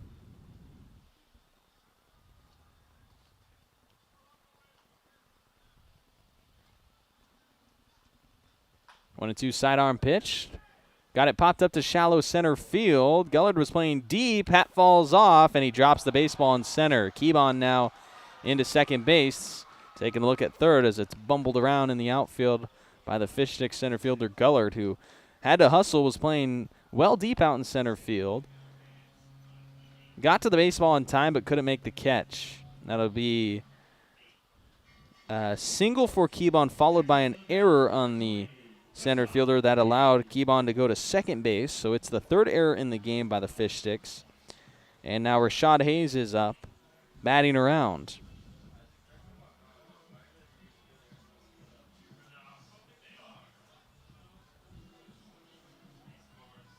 So 2 runs came in on that hit from Keybon.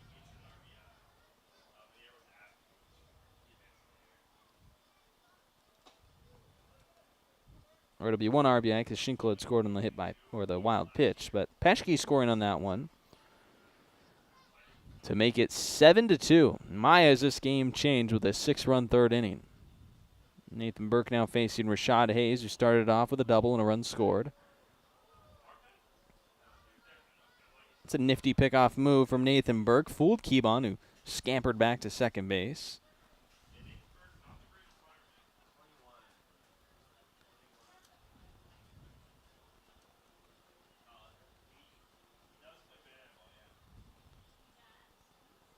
(1-0) inside of Hayes' bat. Think he broke it, as the shortstop will not go for the force out across the diamond. Was looking at third base. I think that's a base hit for Rashad Hayes in his second of the game, second of the inning. It's falling apart for the Fish Sticks here. The defense, sloppy. Not even an attempt to throw it over to first base. Shortstop Draper allows runners to be put on the corners for KG Hattori. Now 7 hits in the game, 6 of them in this inning. 7 runs in to score. First and third for Bellingham for KG Hattori, who drove in a run on a hit in the third. He's now got 2 RBI in the game. Burke's first pitch is low for ball 1.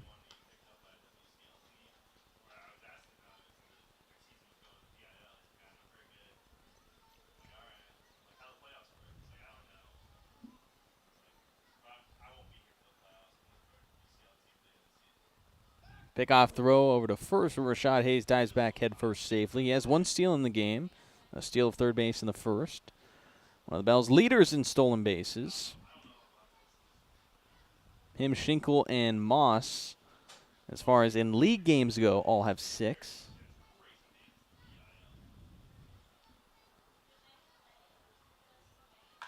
(1-0) skied to center field, and this should do it for the third. Gullard, the center fielder, puts away the final out in the inning, but Bellingham flips the scoreboard. A huge crooked number for the Bells with 6 in the third to make it 7-2 as we go into the fourth.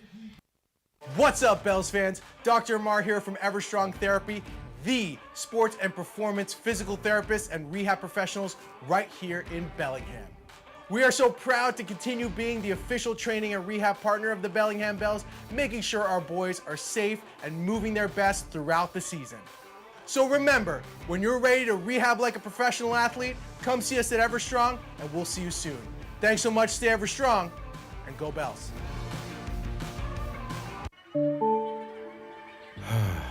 Bummer.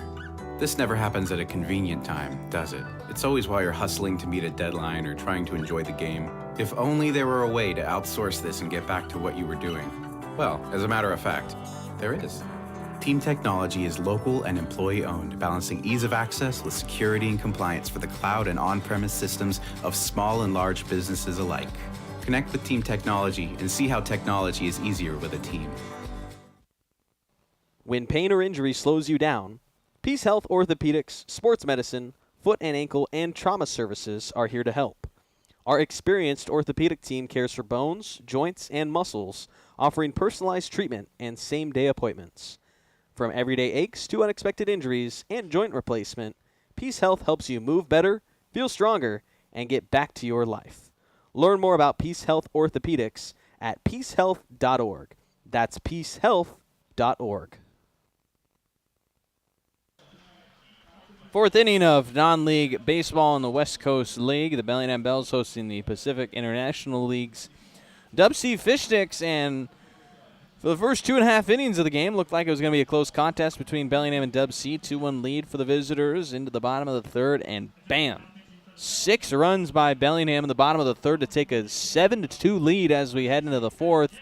And it's a new arm for Bellingham taking over, relieving Lathan Haywood after a 3-inning start from the right-hander. He will exit after surrendering the game's first 2 runs in the first inning on 5 hits and 3 walks total for Haywood across 3 innings, allowing those 2 runs with only 1 strikeout. Adam J. will work with Matt Churchill here in the battery for the 5th. Jay on the season, 4 2/3 innings tossed of league play games. A 386 for the lefty throwing pitcher out of Lower Columbia College, and this will be his 5th appearance of the summer. First pitch is upstairs and inside to begin his relief outing. Inherits a 7-2 lead.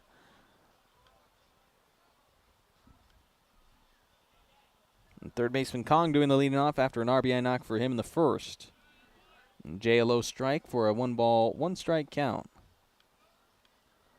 The last time we saw Adam J. was in a non-league matchup a week ago against the Everett Merchants. This is technically appearance number 6 for the left-hander. He threw a inning of work against the Merchants, giving up 2 runs in his 1 inning of relief. Merchants only scored 2 runs in the game. That was in the 4th inning facing Bellingham. Jay walked 3 batters and gave up 1 hit to allow the 2 runs. On a 1-2 here, he just misses to the Fish Sticks third baseman for ball 2. Jay so far been tagged for a run in his last 3 outings after starting his Bellingham Bells career with 2 straight scoreless appearances. 2-2 just hit off the inside of the bat of Kong into center field. A 1-hopping base hit in front of Bo Schinkel for a leadoff knock in the 4th inning as the Fish Sticks are chasing 5. Montano now up after a walk in the 2nd inning.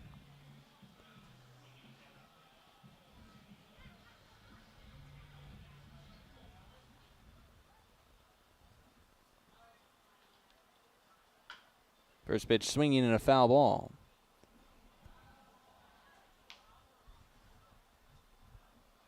Fish Sticks on the road here at Joe Martin Field, a historic stadium in the West Coast League. Of course, the home of the Bellingham Bells ever since they became a team in the Pacific International League.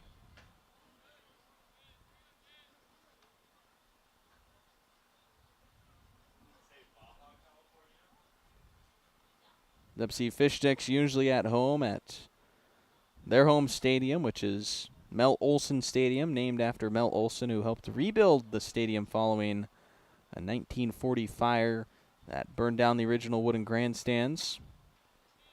It was replaced and reopened in 1979 as a concrete and metal stadium under his name. Upgraded to AstroTurf in 2008. Around 1,500 fans that it seats. It's pretty similar numbers to Bellingham, being the AstroTurf field. The Bells upgraded AstroTurf in 2015. Have a seating capacity of 1,600, but overall, about over 3,000 fans can fit in here with the area at the ballpark out in left field, the grass hill, as well as a lot of standing room areas down the 1st and 3rd base lines. 2-2 the count right now on Montano. Man at first after Adam J's pickoff throw to first base, where the leadoff man Kong is at after his single, the 6th of the game by the Fish Sticks. Strike 3 called, and Jay has his first punch out against his second batter faced in the 4th. It'll be a looking strikeout. Just the second punch out for the Bells pitching staff in this game against the Fish Sticks.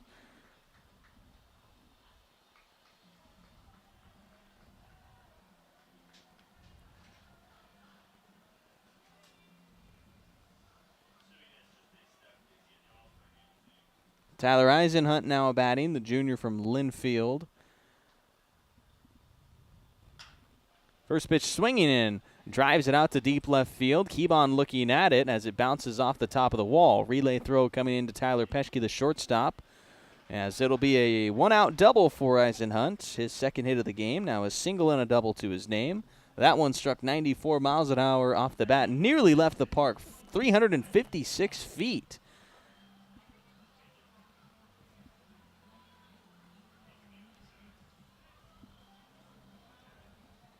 So Kong will be at third, and maybe a nice chance for an answer here for the Fish Sticks after Bellingham scored 6 in the bottom of the third. The next half inning here in the top of the 4th, featuring 2 men in scoring position for the Fish Sticks. They've grounded into a pair of double plays in their last 2 innings to be held scoreless in those frames despite getting traffic against Lathan Haywood. Right now the double play taken out of order with the force out only at first base. For the bottom of the order hitter, Isaac Watson from Centralia College. Reached on a fielder's choice in his first as he laid down a failed sacrifice bunt attempt. This a bouncer up the middle and into the gap. 1 run in, the second one not far behind. Schinkel's throw will go to second base, and 2 runs in to score for the Fish Sticks as Watson drives in 2 with his first hit of the game.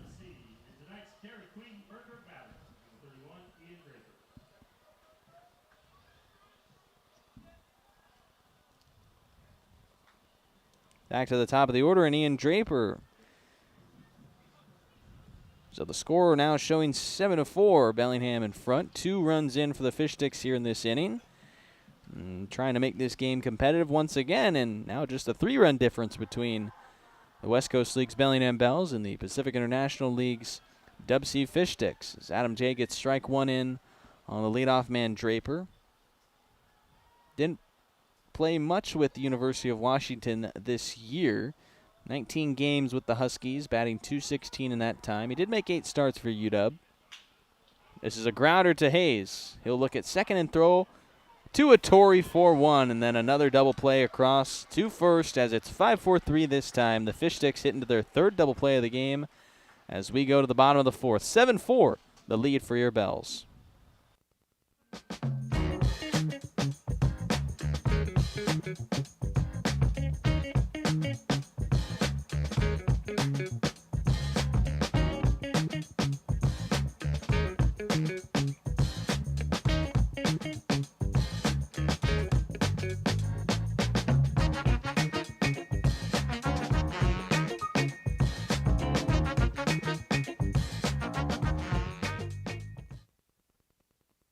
Washington homeowners are saving thousands of dollars on their energy bill by upgrading their home.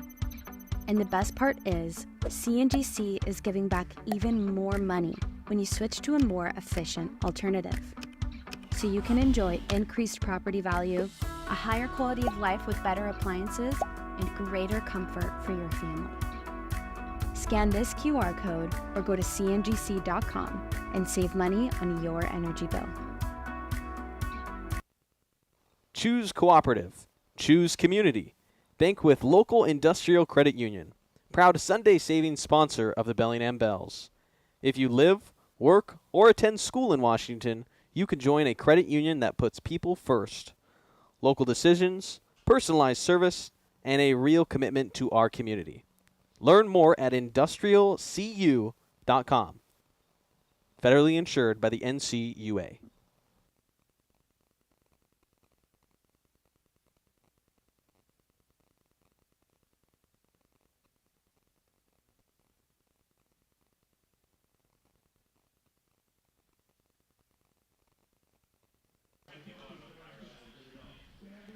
Bottom of the fourth inning in Bellingham, 7-4.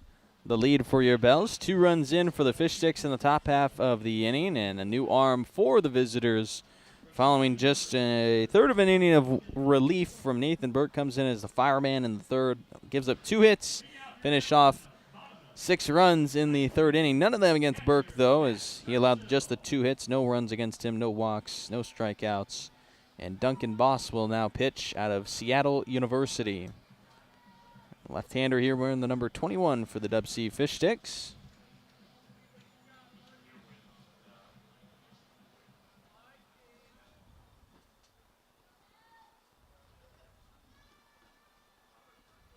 Lefty Boss coming home to Matt Churchill to start the at-bat, and foul ball from Churchill started off 0-1.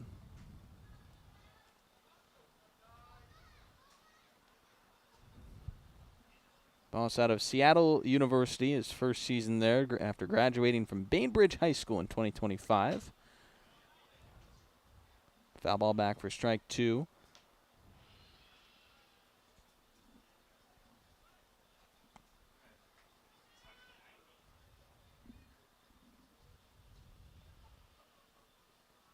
Churchill doing the leadoff here in the bottom of the fourth. His Bell's a 3-run lead after Fish Sticks got 2 runs back in the top half of the inning.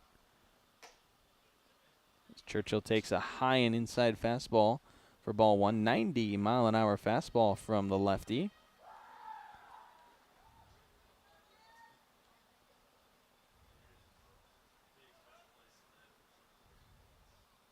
He's back with DubSea after a 2025 season with them, and Churchill tags him for a base hit to start off the 4th inning against the new arm. Bell's 8th hit of the game comes on Churchill's first. He's been at first base now 3 times, reaching on a hit by pitch, walk, and single.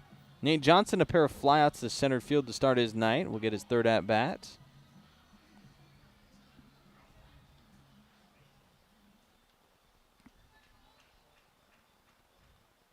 Boss was rated as the number 4 left-handed pitcher for the 2025 class, according to Baseball Northwest. Number 33rd prospect in all of Washington.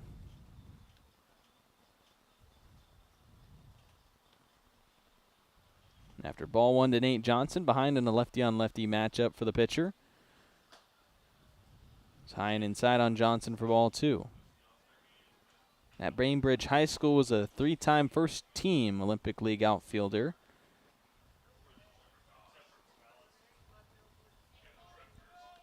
Here's a pitcher with the Red Hawks and with the Fish Sticks. Inside nearly got Johnson, and it actually did. It'll be hit by pitch. Johnson is just racking up those this year.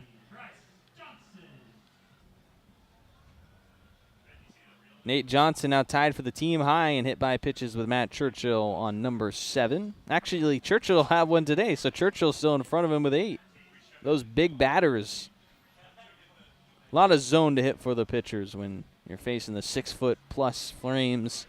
6'6" or 6'5" of Nate Johnson. Churchill not far behind him as well. Here's a 6'3" right fielder, Bryce Johnson. With 2 men on for Bellingham in the inning. Bryce Johnson, strike 1 on a foul back. On base both times so far in the game. He was hit by a pitch in the 3rd. Starter as Twites hit 2 batters. Churchill 1 hit on his first at-bat in the 1st inning.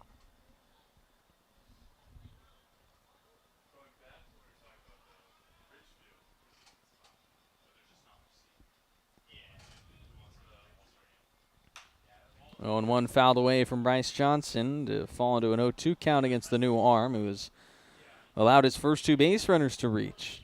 Churchill's single and the hit by pitch to Nate Johnson. Fish Sticks were looking for just a shutdown inning, getting some life back on offense with 2 runs in the 4th, made it a 3-run game, and now Bellingham's trying to stretch that lead back out.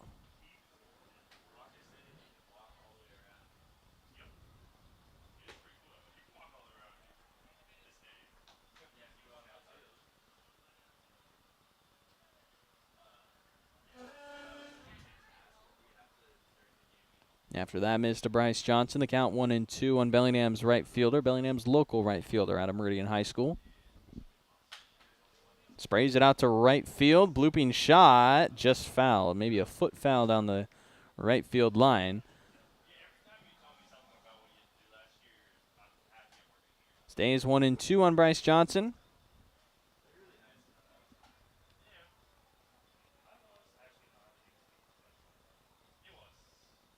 Bryce Johnson came out of Meridian High School and immediately entered the West Coast League with Nanaimo in 2023, playing 16 games for the Night Owls. After his first year with Skagit Valley College in 2024, spent the summer with the Bells for 27 games here in Bellingham. Had his 2025 year at LC State College. This is a bouncing grounder to second base. A step of the bag from Eisenhunt, and then the throw to first is not in time. Johnson beats out a potential double play candidate ball. It'll be runners on the corners after the fielder's choice.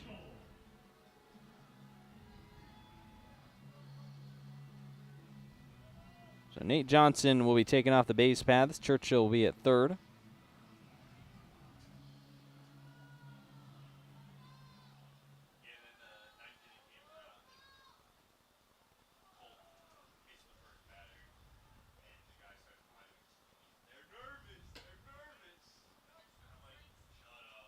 Ball 1-2. Bo Schinkel to start the at-bat against the center fielder. Schinkel 1 of 2 in the game with an RBI and a run scored off his single in the third. Broken bat single up the middle. Now he's got some new wood in his hands. Lefty batter out of Gonzaga, taking a high, strike one.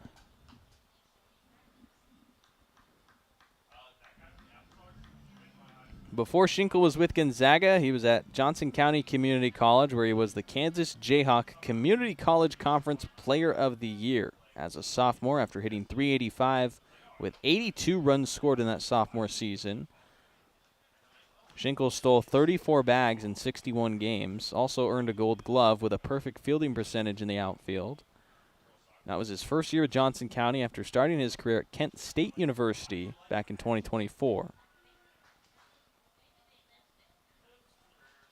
1-2 breaker misses away to Schinkel for a 2-ball, 2-strike count with men on the corner for Bellingham in the bottom of the fourth. 1 out and a 7-4 lead for the home team in the non-league matchup against the DubSea Fish Sticks.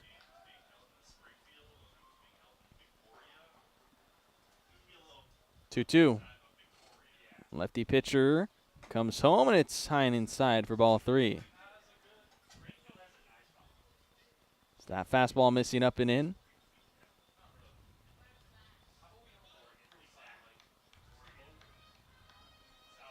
3 balls and 2 strikes with 1 out. Maybe Johnson getting a head start to try and avoid the double play, and there he goes. Inside, and might be a hit by pitch.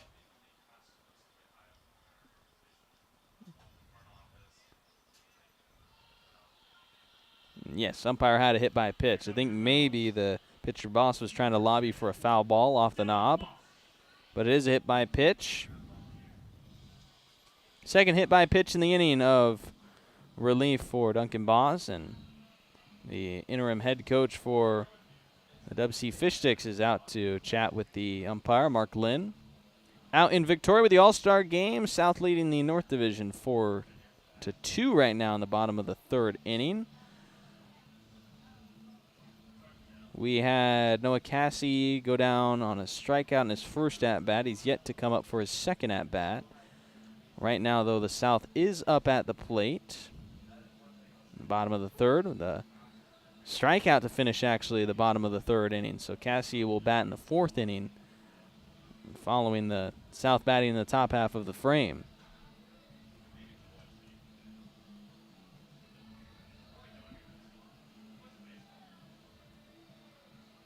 (7-4) the lead for Bellingham after some discussion. Dylan Moss to bat. He's 0 of 2 with a pair of strikeouts looking.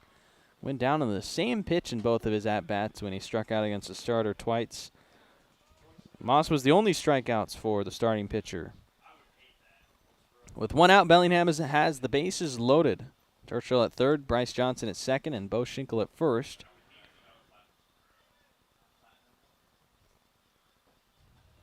0-1 is ball one to Dylan Moss. Duncan Boss's first inning of relief here in the fourth has not started in the most favorable way, but has a chance to get out of it scoreless. No runs in just yet, but he's got work to do. Double play could help him get out of it.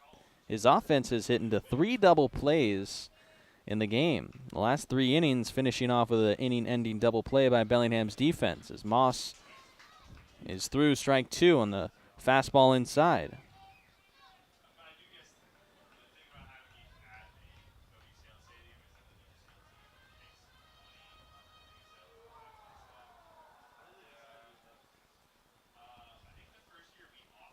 Ball and 2 strikes. 1-2 swing and a miss, and Moss down on strikeouts again. 3 straight strikeouts for the designated hitter in 3 straight innings. Tyler Peschke now coming to the plate with 2 outs and the bases juiced.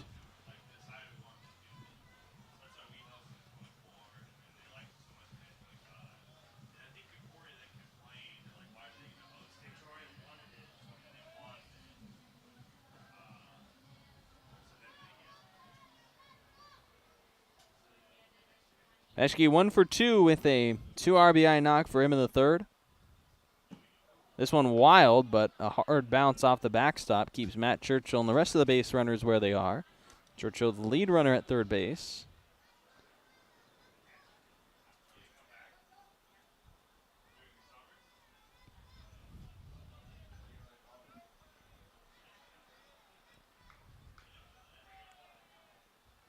Left-handed pitcher will step off the rubber to take a deep breath before the 1-0 pitch to Tyler Peschke.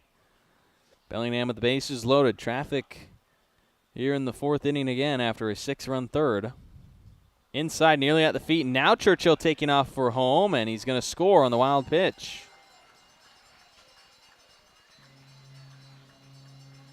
The catcher knows how to read when to do it, and Churchill not jumping on the first wild pitch from Boss, but that one allowing him to score to make it 8-4. Every base runner moving up 90 feet. Bryce Johnson now at third. Bo Schinkel at second. Force out only at first with 2 outs for Tyler Peschke and a 2-0 count.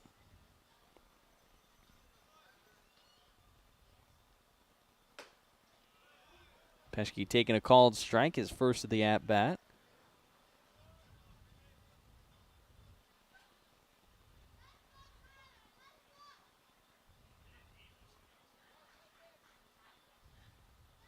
Two and one. Swing and a miss on the pitch upstairs. The fastball Peschke couldn't connect with for strike 2. Each side with 8 hits, but it's been the other things leading to the extra 4 runs for Bellingham. The wild pitches, the 3 errors, allowing Bellingham to hold the 8-4 advantage. Peschke thought about going on the inside, but it's called for strike 3 on the location.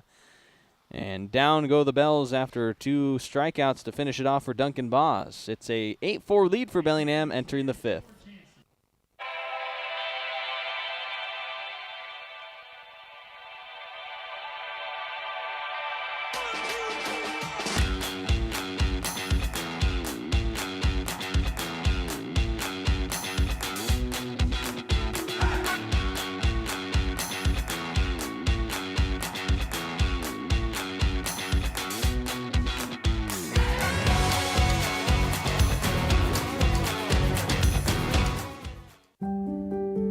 Have you had a fall, sprain, or break? Skip the emergency room and go straight to the experts, Proliance Pacific Rim orthopedic surgeons. With walk-in, same-day orthopedic care, you won't have to wait for the treatment you need. And to better serve our community, we've extended our walk-in clinic hours, 1 to 8 p.m. Monday through Friday and 9 a.m. to 5 p.m. on Saturdays. Proliance Pacific Rim orthopedic surgeons. Puget Sound Energy is thrilled to team up with the Bellingham Bells for Community Wednesdays this season. Every Wednesday home game at Joe Martin Field, PSC and the Bells will celebrate a featured Whatcom County nonprofit with a $2,000 donation. Come out to the ballpark to cheer on the Bells while supporting these amazing organizations that make our community stronger. Together, we're building a better Whatcom County. See you at the field. Go Bells. Top of the 5th inning in Bellingham, 8-4 the lead for the home team as they lead the DubSea Fish Sticks in this non-league game on a Wednesday night. 8-4. High scoring affair. And it will be the center fielder leading off for DubSea, Rylan Gullard out of Linfield. Adam J. still out there in relief for Bellingham, looking for his second inning of work after giving up 2 runs in the top of the 4th inning. Jay surrendered 3 hits in that inning and could have been more runs, but inning-ending double play to cap the 4th for the Fish Sticks on offense. And back to work. 2 runs in the 1st and 4th inning for the Fish Sticks against Adam J. here in the top of the 5th. And Gullard has got a walk and a single to his name. 1 run scored coming back in the 1st after he reached on a walk. Kent Ridge High School alum here in Washington with the Fish Sticks. Strike 2 called up and in.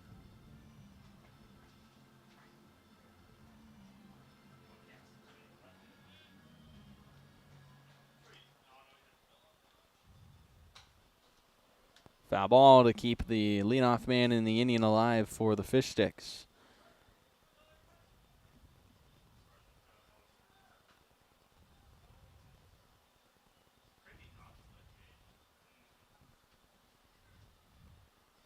One, 2 from Jay. Sprayed foul again. Adam Jay, the lefty arm from Lower Columbia College, this season had a .350 ERA in 18 innings. His freshman year in the NWAC featured 19 punchouts and a 2-0 record with 1 save and 12 relief appearances. 1-2 taken for ball 2. Fastball just missing high and in.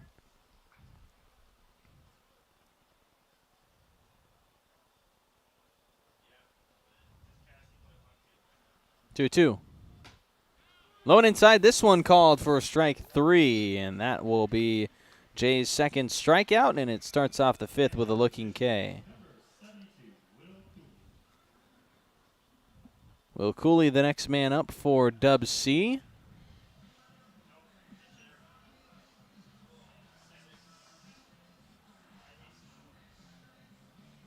Cooley is 0 of 2 with a strikeout and a flyout. Lefty batter will face the lefty Adam J. Actually, it's a pinch hitter for the Fish Sticks. Riley Sonoy, the lefty batter from Pierce College, taking over the spot for Cooley after he goes 0 of 2.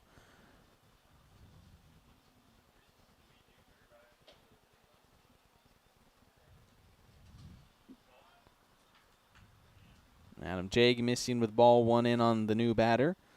Sonoy out of Pierce College in 23 games had just 7 hits for a .123 batting average. Of 7 hits, 2 of them doubles, 1 of them a home run. Produced 12 RBI and 10 runs. Pierce College after coming out of Puyallup High School in Washington.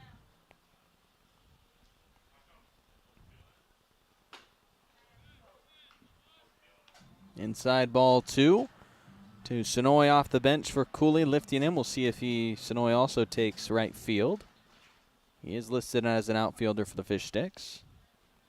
Cooley was in the right field spot, so Sonoy taking ball 3 at the plate in his first at-bat, looking to reach a 3-spot hitter. Cooley failed to do so in his first 2 times.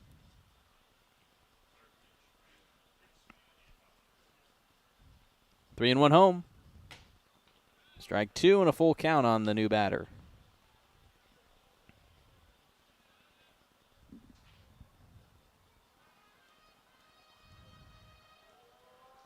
Three balls and 2 strikes as Jay comes set for the full count. His 1-out delivery home is rolled to the first baseman, Nate Johnson, and on the ground he'll put away an unassisted put out for the 2nd out in the 5th. Barsati, the catcher, the next man due up. Oh, it was a foul ball. I have to erase that off the scorecard. Sonoy saying it hit off his feet.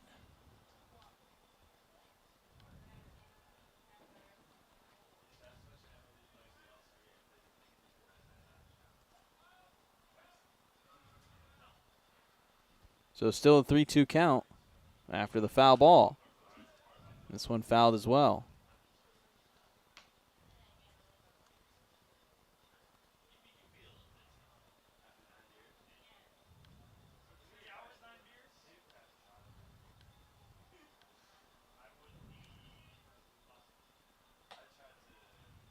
That a miss, and Sonoy will take the walk. So instead of the ground out for the out, it's a walk issued.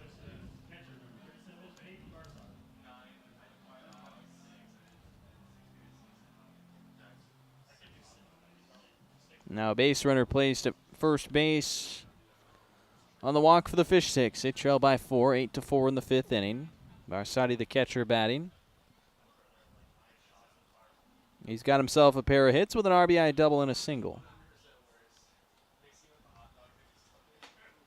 1 out. Pitch is high in the strike zone for strike 1. 84-mile-an-hour fastball, just catching it near the chest of Barsati. The walk for Riley Sonoy. He's now at first base with 1 out. The 0-1 foul tip by the catcher for his second strike.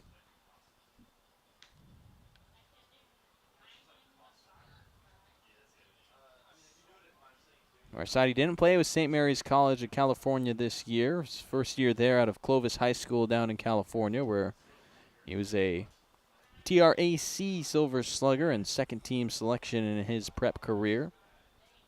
Finished the 2025, his senior season, with a .370 batting average. Takes ball 1 on an 87-mile-an-hour fastball missed low from Adam J. Second inning of relief for the Lower Columbia lefty after surrendering 2 runs in the 4th inning. Out for the 5th.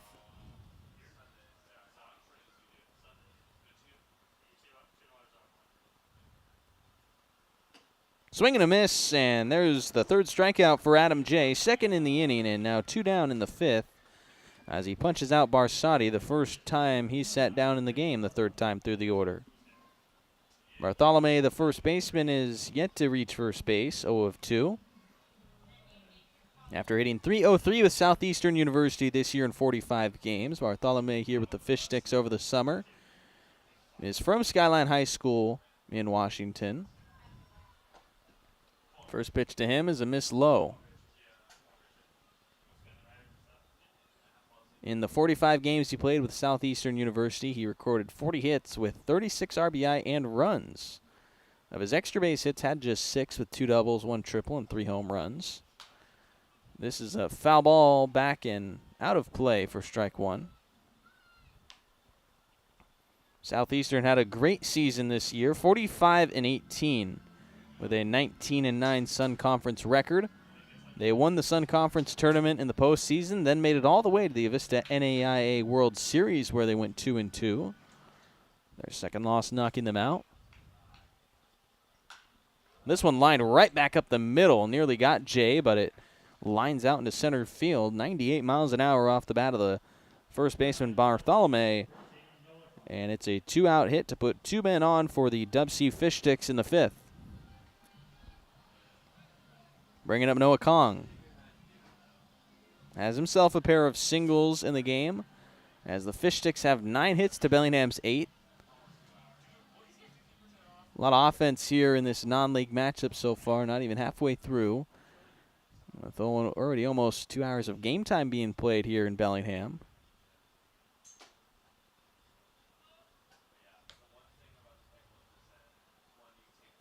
1-0 after that miss from Adam J to start the at-bat against Kong. Kong led off the 4th inning against Adam J with a single, then scored in the 4th, one of the 2 runs that J allowed. His first inning of relief. Now here back in the 5th, has 2 men on and gets a swing and a miss from the batter for strike 1. Trying to strand these 2 batters with 2 outs in the inning. 3 strikeouts to Adam J's name. The only putout that he has forced has been the 5-4-3 ground out that finished off the 4th inning.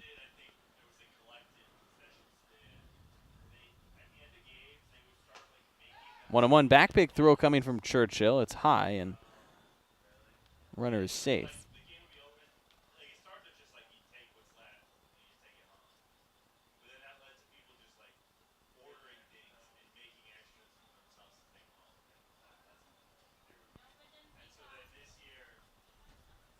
2 balls and a strike on Kong.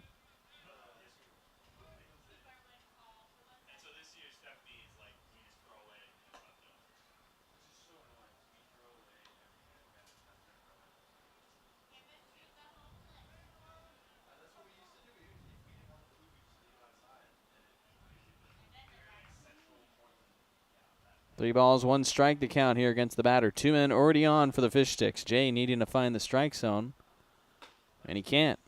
The bases will be loaded with 2 walks and a hit in the inning off of Adam J. The Fish Sticks have him juiced up, and it's technically the tying run coming to the plate.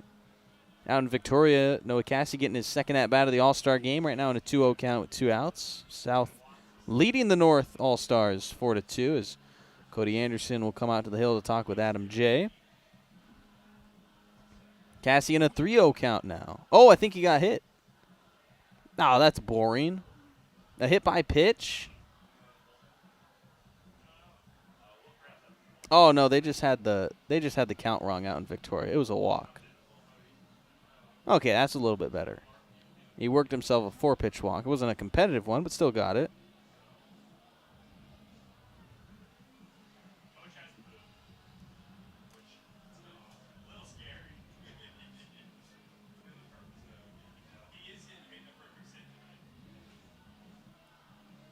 So after Cody Anderson's mound visit, Montano will bat. Bases loaded. Adam J is searching for just 1 more out here in the 5th.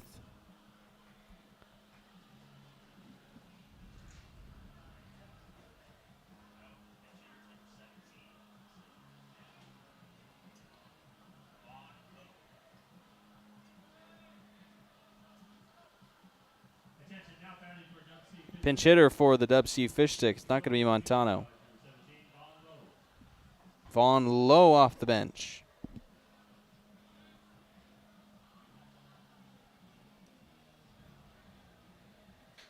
Saw the pinch hitter Sonoy draw a walk earlier in this inning.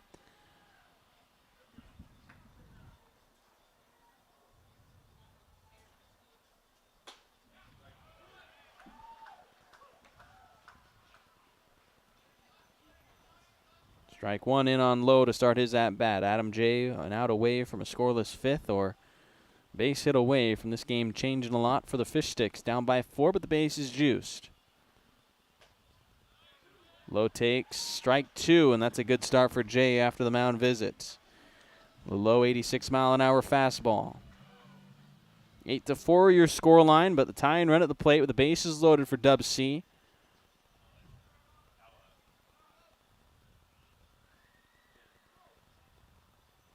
Jay's 0-2 pitch. It's taken in the dirt, blocked by Churchill.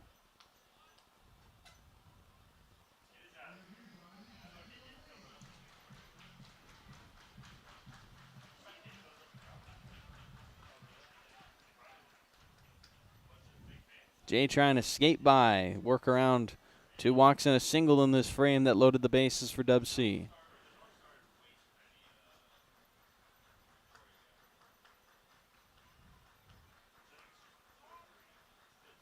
One, 2. Bouncer down the left field side.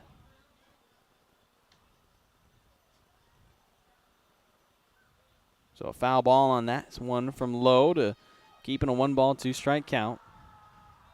Still the bases loaded for the Fish Sticks. They're down by 4, but a swing and a ball lifted over the fence would tie the game. The Fish Sticks are just hoping for more runs, though, to try and chip away. They don't need the big swing. Just need to keep the order moving here against Jay, who has lacked in his command so far in the 5th inning with a pair of walks and a single. 1-2 gets the swing and a miss, though, and erases all of that in the 5th. It's a scoreless frame tossed by Jay to hold on to the 8-4 lead. The base is left loaded as we're halfway home entering the bottom of the 5th inning. Need a break from everything? Escape to a place where anything is possible and the fun never stops. At Silver Reef Casino Resort, you'll discover world-class dining, championship caliber golf, a full sports book and bar, over 1,000 top-rated slots and table games, and so much more. Come join the fun and see why we've been consistently rated one of the region's top destinations. Visit silverreefcasino.com to book your stay and discover all the exciting events and promotions we have in store for you. Silver Reef Casino Resort, located off I-5, exit 260. Judd & Black, great value comes with expert assistance. We're your hometown appliance store where you can expect top-notch service and a wide selection of quality brands. When you walk into a Judd & Black showroom, you can expect to see a very friendly face that's ready to help and figure out what you need. Enjoy a shopping experience big box stores can't offer. Talk to an appliance expert at your hometown appliance store for over 85 years. Judd & Black. Choose cooperative. Choose community. Bank with local industrial credit union. Proud Sunday savings sponsor of the Bellingham Bells. If you live, work, or attend school in Washington, you can join a credit union that puts people first. Local decisions, personalized service, and a real commitment to our community. Learn more at industrialcu.com. Federally insured by the NCUA. Halfway through this non-league ball game in Bellingham, Washington, 8-4 lead for your Bells over the DubSea Fish Sticks. Bottom of the fifth, it'll still be Duncan Boss on the mound for his second inning of relief after pitching the fourth inning, allowing one run against him. Face Ramnik Kebon as the leadoff man for the bottom of the fifth. Hey, out in Victoria right now, the All-Star game is the only other action going on in the West Coast League right now tonight. And Charlie Decker is pitching right now in the I don't think that's right. I think their scoreboard is wrong. Yeah, it's the top of the fifth inning. They have it right now as the bottom of the fifth. Scoreboard's struggling out there in Vancouver. Leadoff single against Decker. Dang it. Kebon here in Bellingham, 1 of 2 in the game, single and an RBI. 1 of 2.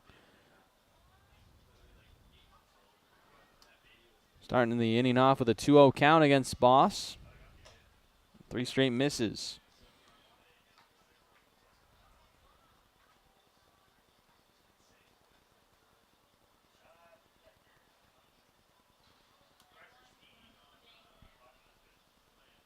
Three and 0 the count. Kebon there sees a strike at a fastball down the middle. Taking all the way is the leadoff man, trying to set the table with an early base runner against the left-handed pitcher Boz.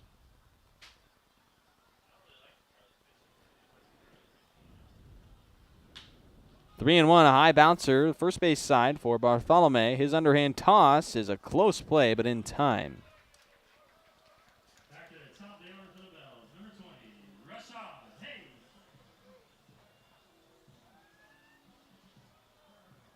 Rashad Hayes, a pair of hits in this game, and a good bounce back for him after going hitless last night. He's been on base all 3 times, reaching on an error in the first, having a double and a single in the third inning. Now he'll bat in the 5th with 1 out.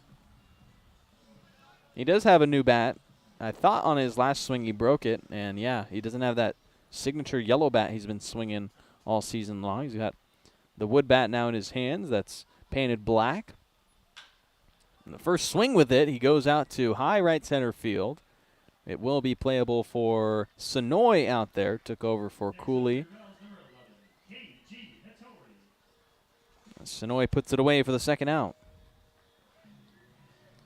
Sonoy entered off the bench. He took right field. Also off the bench was Lowe, who is in left field.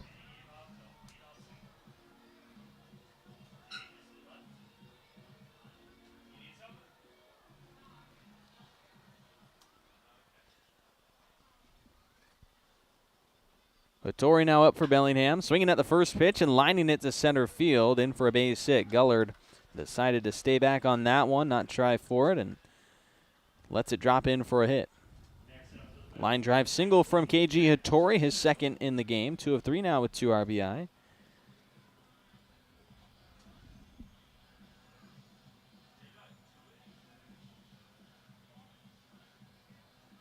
Charlie Decker in the All-Star game got some help after caught stealing. Aspen Alexander is into the game as well, taking over on defense. I think he's playing shortstop. Matt Churchill batting with 2 outs. Fly ball off the right side and out of play. So Decker now has his Bellingham teammate Alexander behind him. I think Cassie might still be in the game, not sure. Oh, Alexander is at second, and his first play is hit to him. Oh, he committed an error. No! Alexander into the All-Star game, and his first play is an error. gosh.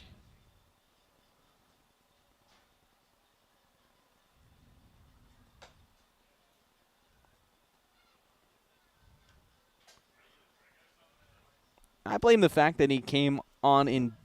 I blame the fact that he was a defensive sub mid-inning. He didn't get the start of the inning to, warm up, get some grounders, throw to first. He just came off the bench.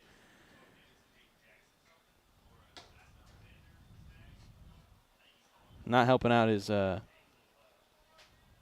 teammate, Charlie Decker, who's pitching on the hill during the All-Star game right now.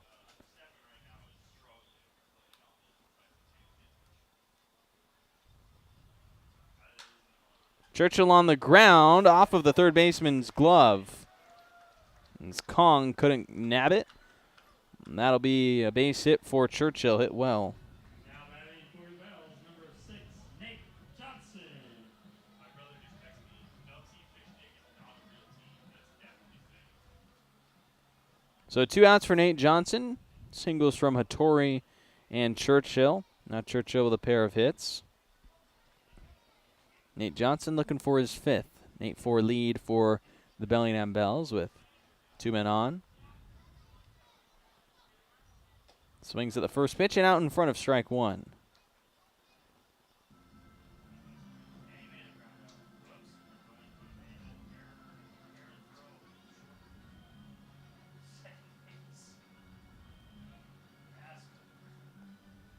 Cassie is out of the game in the All-Star game. A lot of defensive subs. I pray for the scorekeeper out there. Hattori taking third base on the wild pitch behind him as well. Churchill moving up, so both batters into scoring position. Could be counted as a pass ball. Either way, they're moving up. I don't do the official scoring here. Ball and a strike on Nate Johnson. Pair of flyouts and a hit by pitch for Bellingham's first baseman.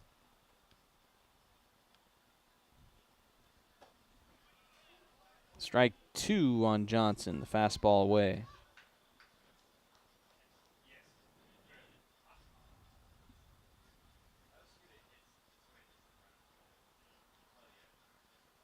Aspen Alexander out in the All-Star game, making the final out in the 5th inning, so recovers after the error. No runs across against Charlie Decker in his inning pitched out in the All-Star game, and some Bellingham Bells out there as well. I think Jaden Jackson I saw off the bench playing center field.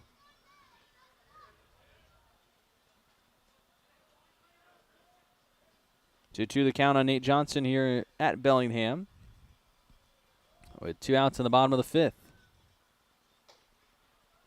Pitch low and away for ball 3.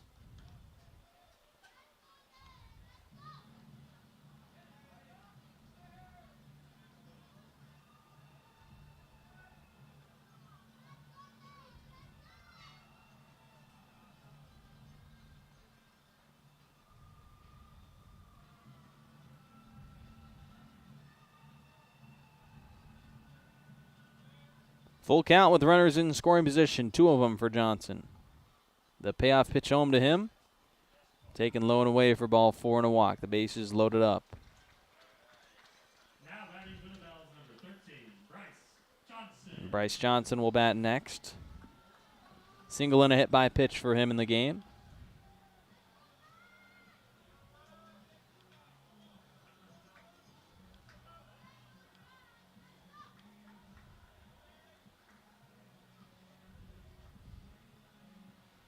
Two outs and the bases loaded once again for Bellingham. They've juiced him up in the last 3 frames, and Johnson gets a bouncing ball up the middle that's snared by the second baseman Eisenhunt, but no chance for a play. RBI single kept in the infield, and that does save a run for DubSea, but it will be a run in to score, making it 9-4 as Hattori touches home plate on that RBI knock from Bryce Johnson.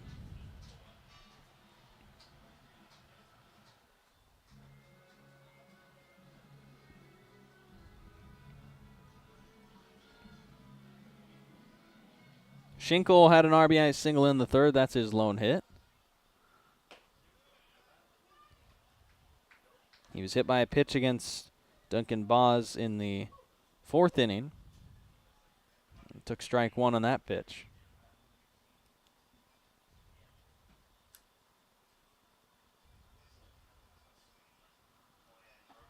Swing and a miss from Schinkel, now down 0-2.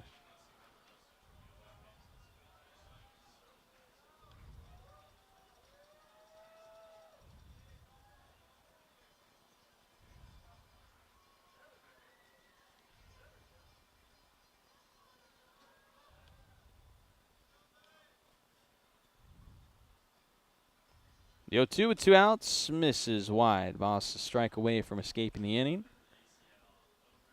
Bases loaded for the Bells.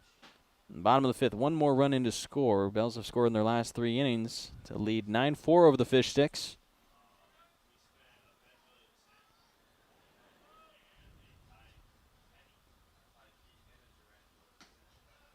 One, two, missing low for ball 2.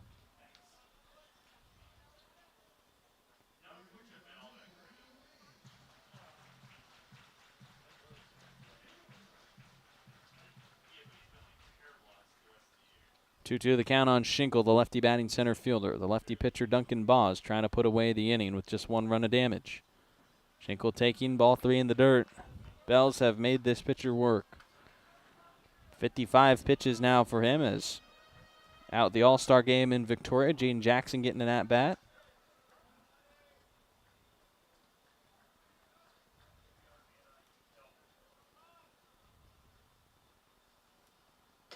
Three-two, the runner's got the head start and a low strike 3 called. Schinkel left the bat on his shoulders. One more run in for Bellingham. It's 9-4 heading into the 6th. What's up, Bells fans? Dr. Mar here from Everstrong Therapy, the sports and performance physical therapists and rehab professionals right here in Bellingham. We are so proud to continue being the official training and rehab partner of the Bellingham Bells, making sure our boys are safe and moving their best throughout the season. So remember, when you're ready to rehab like a professional athlete, come see us at Everstrong and we'll see you soon. Thanks so much, stay Everstrong, and go Bells.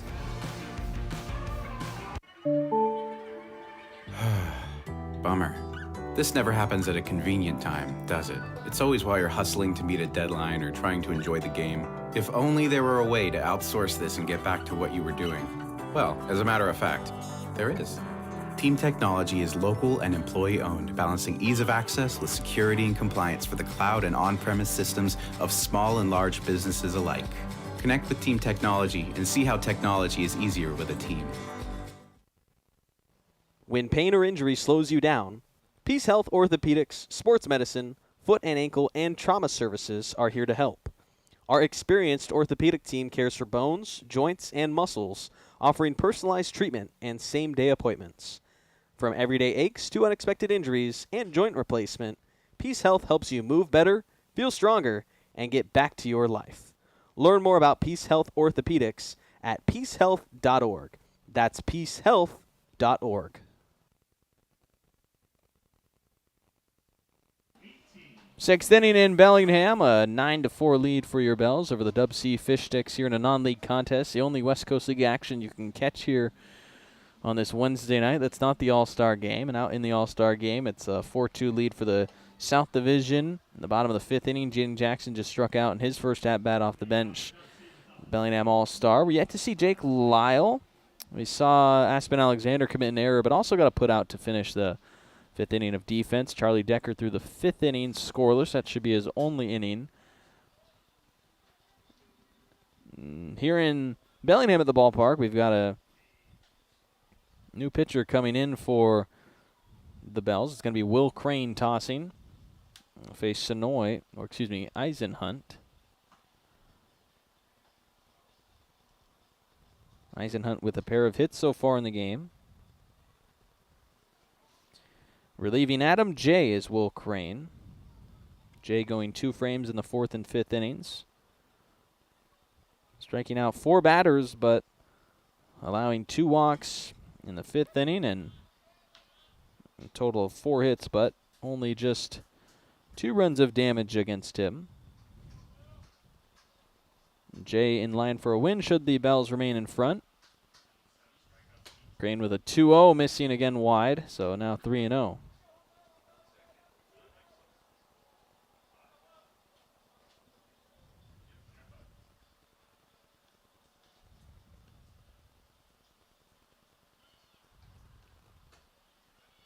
Strike one on Eisenhunt.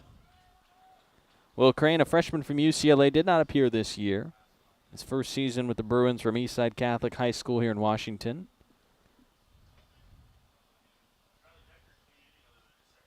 (3-1) off the inside of the bat of Eisenhunt. A charging Tyler Peschke from short rips it across to Nate Johnson for the inning's first out. The sixth starts on a 6-3 ground out from Peschke to Johnson. Bottom of the order hitter Watson now next up.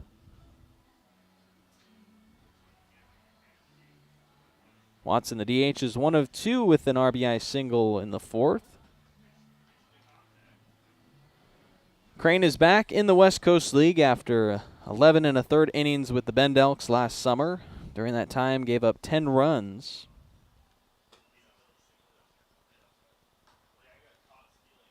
Just 2 1/3 innings pitched against league opponents for Crane as a Bellingham Bell. 5 hits and 3 walks allowed with 7 runs against him. The last time that we saw Crane was in the non-league action last week.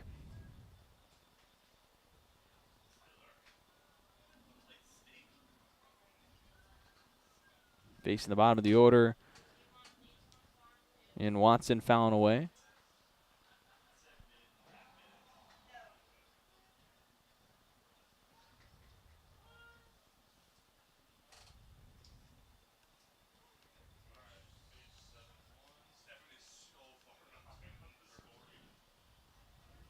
(1-2) from Crane. Breaking pitch, swung on and missed from Watson, and he's down via the strikeout. 2 straight retired for Crane to start his relief outing. He tossed a scoreless frame against Bombat Northwest in his last relief appearance. That a non-league game, so it didn't affect the ERA or season-long stats for Crane. And once again here in a non-league appearance, won't go towards his counting stats as he faces the top of the order. Ian Draper, the shortstop. 0 of 2 with a pair of double play balls hit into after trying to walk in his first inning and scoring. 0 of 2 since then against the new arm, taking ball 1.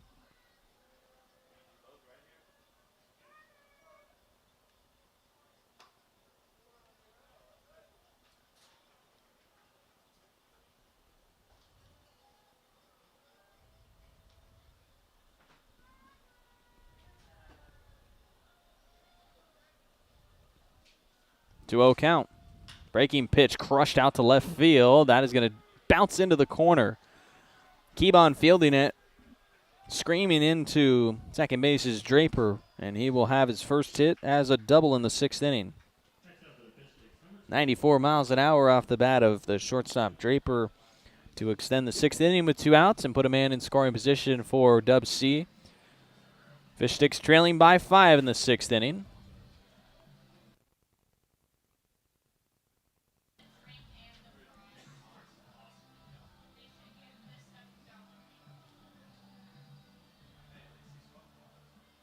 Center fielder Gullard is now up. Center fielder is 1 for 2 with a single and a walk and a strikeout. First pitch strike in from Will Crane.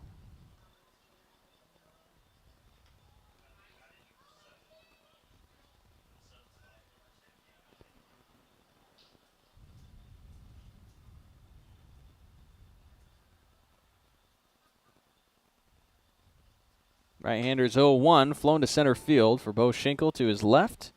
Bellingham center fielder will put away a scoreless 6th inning for Will Crane, and it's 9-4. Bellingham in front of the Fish Sticks, heading into the bottom of the 6th.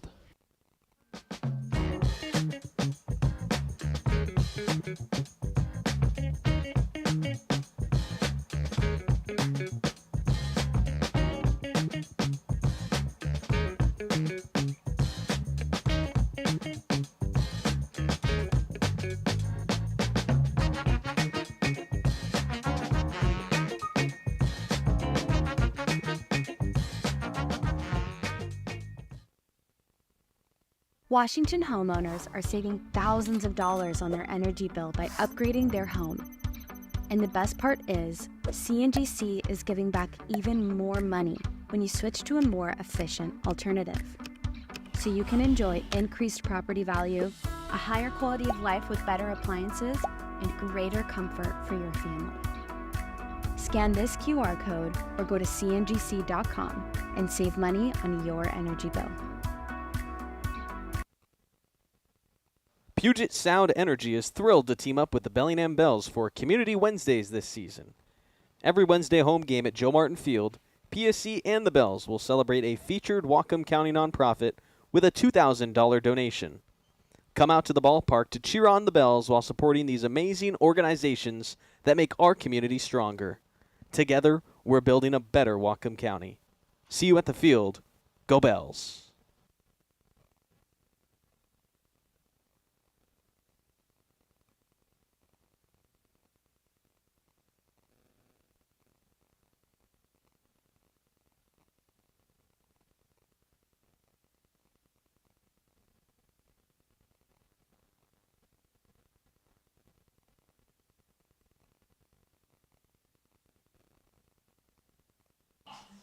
Bottom of the 6th inning in Bellingham. DubSea Fish Sticks trailing your Bellingham Bells 9-4. And a new arm to throw for the Fish Sticks in this ball game. It's going to be Hawthorne Moody out of Whitman College. You will face Dylan Moss, who is a strikeout away from wearing the golden sombrero. 3 strikeouts for Bellingham's designated hitter. Pops up the first pitch to the third baseman, Kong, and it bounces off the top of the Fish Sticks dugout for strike 1. So Boss goes 2 innings of relief for the Fish Sticks. He hits 2 batters with 3 strikeouts to his name. Walks 1 and surrenders 4 hits. For a total of 2 runs, both of them coming earned. Moss taking strike 2 on the outside.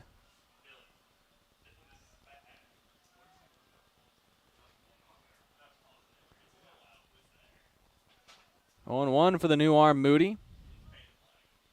Into Moss. The breaking pitch is ball 1.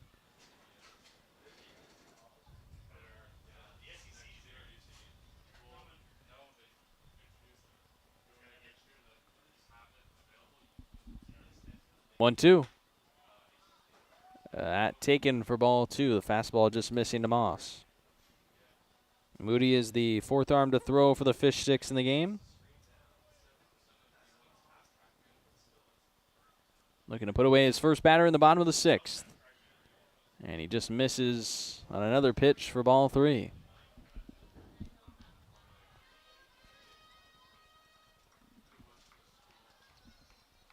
Three balls and 2 strikes on the DH Moss. Leadoff batter in the 6th. Takes ball 4 low. So Moss breaks his strikeout streak with a leadoff walk in the 6th inning. Moss will go at first base in front of Tyler Peschke. Bell's shortstop going 1 of 3 in the game with 2 RBI so far.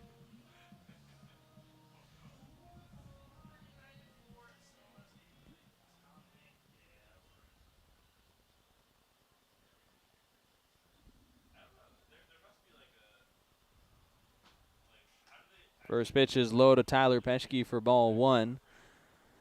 The game sitting at 9-4 with Bellingham in front of the DubSea Fish Sticks. It's the 5th non-league game of the year. Bells have 6 of them, with 1 tomorrow against Gunderson Baseball, another select team at a couple of high schoolers that we'll have here. Saw Bombat Northwest last Thursday, now 6:35 start time against Gunderson Baseball tomorrow night following the conclusion of this one. And then the Bells will be back to league play as they head onto the road. Take on Kamloops. Peschke, a high fly ball out to left field, tracking back to the wall and caught up against the wall to put out Tyler Peschke. 96-mile-an-hour fly out.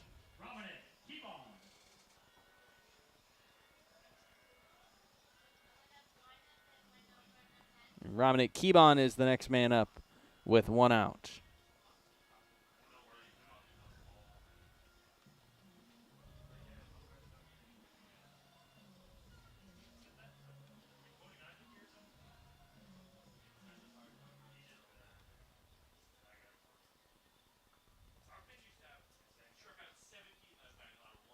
One out, Keybon with a pop fly. Foul territory for Kong off the left side of the screen. We'll watch it drop foul. They had a defensive sub. Cade Gellin is in left field, taking over for where Lowe was at. Sonoy's in center. I'm not sure if it's Gullard still in center or, sorry, Sonoy's in right. Trying to see if it's still Gullard out in center field.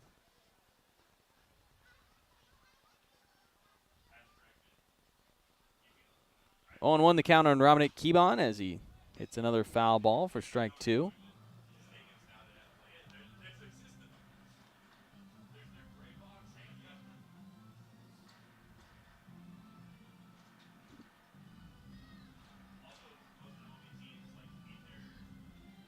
Oh, and 2 the count on Keybon. Man at first is Dylan Moss. 0-2 bounces in the dirt. Moss thought about second, but will trot back.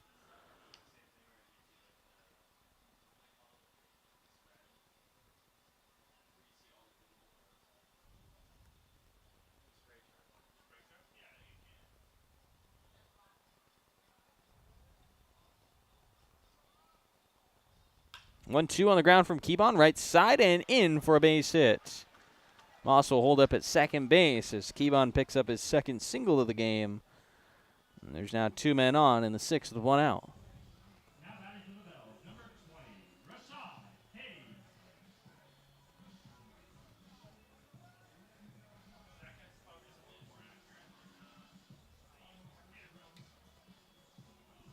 The new arm in Moody now tagged for a single and a walk in the inning to put 2 men on for Bellingham. On top of the order, Rashad Hayes, who's got a pair of hits with a run score, 2 runs scored.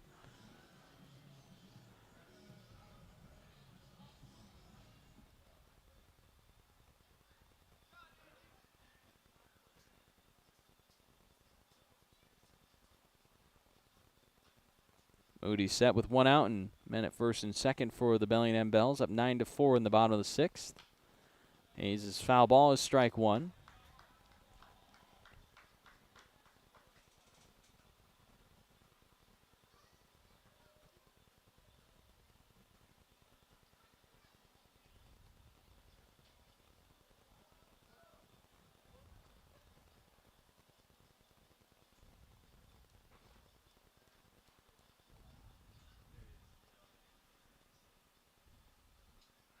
Now an 0-1. Hayes lines it hard out to right field. It's Sonoy making the catch.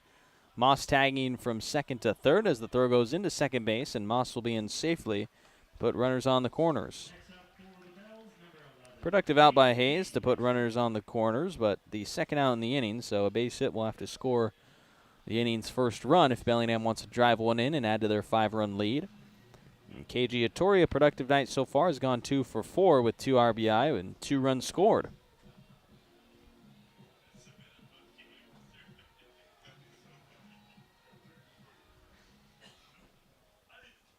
Hawthorne Moody trying to pitch a scoreless frame after that just being the second inning, the only one scoreless for Bellingham in the game. 1 run in the first, 6 in the third, 1 in the fourth, 1 in the fifth. This pop-up foul is going to be strike 1 on Hattori. Fish Sticks pitchers haven't held the Bells off the scoreboard since the second inning. And the lead is 5 right now. Runners on the corners, first and third for Bellingham. Moss at third after his leadoff walk. Keybon at first, represented by his single. Hattori working on a 2 for 4 night.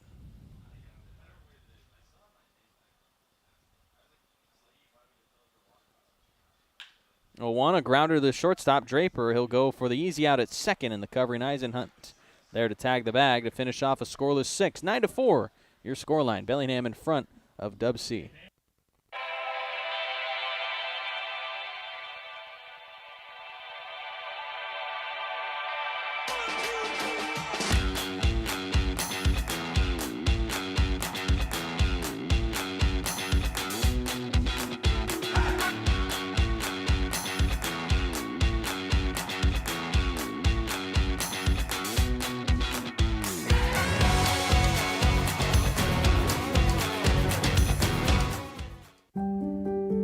Have you had a fall, sprain, or break?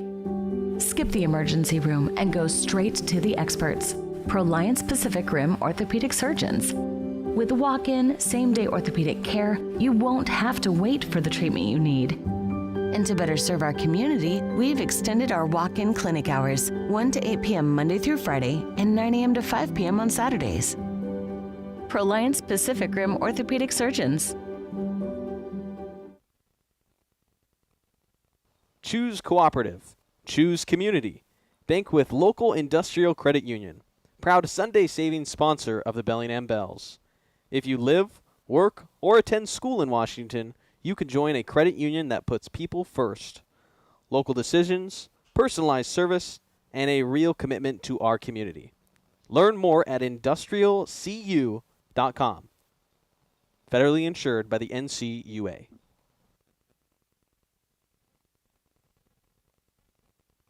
Into the 7th inning here in Bellingham, Washington, as it's a 9-4 lead for the Bellingham Bells over the DubSea Fish Sticks in a non-league contest. So far, all Bellingham Bells. The lead is 5. In this inning, it'll be Will Crane out to pitch his second inning of relief after a scoreless 6th. Did give up 1 base hit, a double, but had a strikeout to face 4 batters and finish off a scoreless 6. Bellingham now working on back-to-back scoreless innings from Adam J. and Will Crane as Crane enters his second in the 7th. Face Sonoy, the leadoff man. All-Star game is also in the top of the 7th inning. 4-2 lead for the South.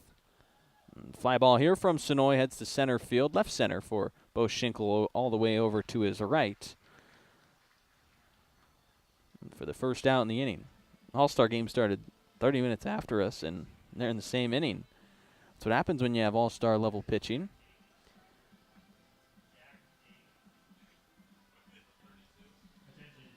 Pinch hitter for the DubSea Fish Sticks. They're going through their whole bench here as Jake Daly is going to come in for the catcher Barsati, who is having one of the better games for the Fish Sticks. Feel like we're scoring our own all-star game with all the substitutions we've got.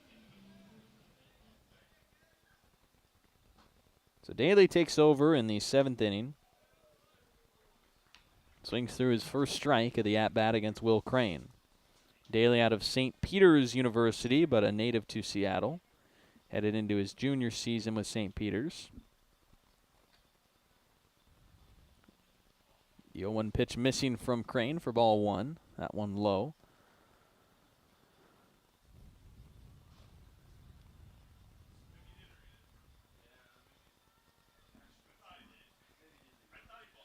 One and one. Ball 2 missing high. Crane at Eastside Catholic was an All-Metro League first-team selection and an All-State pitcher through his career. A bouncer to the third baseman, Rashad Hayes. His throw across the diamond is the second out in the 3rd. You haven't seen Rashad Hayes at third base at all for Bellingham, but getting the start today there with Tyler Peschke taking the reps at shortstop for the game. And 2 outs in the top of the 7th. Bartholomew now 2 hits. The first baseman has 1 hit in his 3 plate appearances. The single back in the 5th, his lone one. At Eastside Catholic High School, also for Will Crane, he holds the high school's single-season strikeout record with 202 strikeouts. He broke the previous record held by current Chicago Cub Matthew Boyd, left-handed pitcher that has great strikeout stuff. Crane, though, taking over that record. Still a young start to the right-hander's collegiate career without appearing for UCLA. And here with Bellingham trying to get himself into good shape ahead of his sophomore year or likely redshirt freshman year with the Bruins. His breaking pitch against Bartholomew is now 0-2 on the swing and miss. 1 punch out in the 6th inning for Crane. He deals in the 0-2 and does not get the high fastball for ball 1. So 1-2 on the first baseman. Crane's 1-2 pitch. Line to center field. One hopping in front of Bo Schinkel for a 2-out knock. Now that is now back-to-back innings where Crane has retired his first 2 batters but given up a 2-out hit. Stranded the base runner in the 6th. He'll have to do the same if he wants to have a scoreless 7th. And Kong will bat next. 2 hits and a walk for him. A productive day for the third baseman.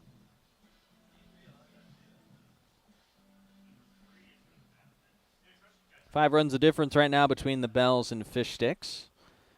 DubSea looking for any sort of life down the stretch here. Foul tip from the first pitch that Crane delivers, so 0-1 to start the at-bat.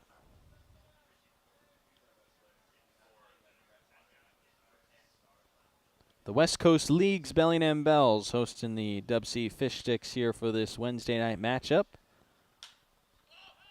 This one popped up to center field for Bo Schinkel. He's got the grab for the 3rd out, and it's a scoreless 7th tossed by Will Crane. 2 innings of scoreless work for the right-hander, and we'll stretch in Bellingham with a comfortable 9-4 lead. Need a break from everything? Escape to a place where anything is possible and the fun never stops. At Silver Reef Casino Resort, you'll discover world-class dining, championship caliber golf, a full sports book and bar, over 1,000 top-rated slots and table games, and so much more. Come join the fun and see why we've been consistently rated one of the region's top destinations. Visit silverreefcasino.com to book your stay and discover all the exciting events and promotions we have in store for you. Silver Reef Casino Resort, located off I-5, exit 260. At Judd & Black, great value comes with expert assistance. We're your hometown appliance store where you can expect top-notch service and a wide selection of quality brands. When you walk into a Judd & Black showroom, you can expect to see a very friendly face that's ready to help and figure out what you need. Enjoy a shopping experience big box stores can't offer. Talk to an appliance expert at your hometown appliance store for over 85 years. Judd & Black. Puget Sound Energy is thrilled to team up with the Bellingham Bells for Community Wednesdays this season. Every Wednesday home game at Joe Martin Field, PSC and the Bells will celebrate a featured Whatcom County nonprofit with a $2,000 donation. Come out to the ballpark to cheer on the Bells while supporting these amazing organizations that make our community stronger. Together, we're building a better Whatcom County. See you at the field. Go Bells.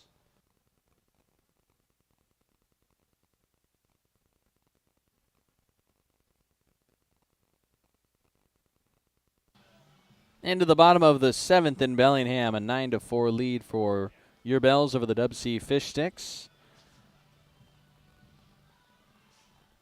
Moody remaining on the mound for the 7th, pitching against Matt Churchill, Nate Johnson, and Bryce Johnson due up in the inning.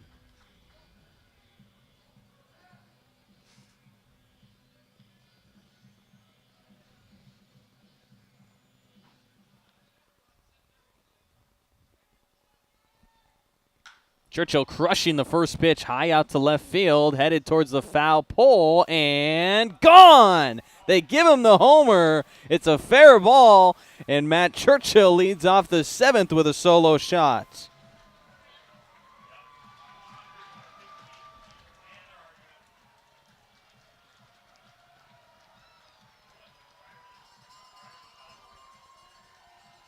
.358 feet gone from Matt Churchill. Fish Sticks do not agree.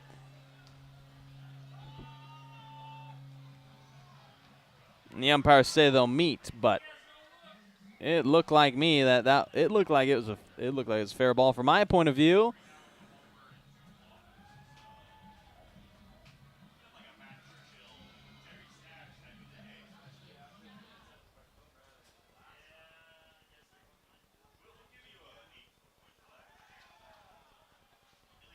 Yes, the call stands as we would suspect. So, Churchill gets the leadoff solo shot in the 7th inning to make it 10-4.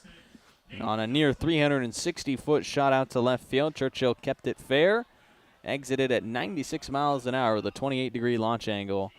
And Nate Johnson hitting the first pitch into his legs for strike one.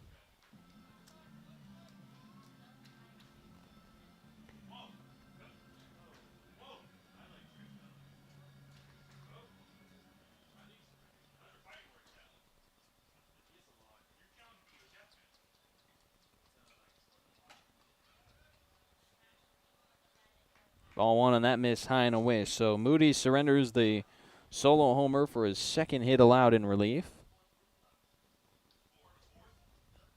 The lead is added to now 6.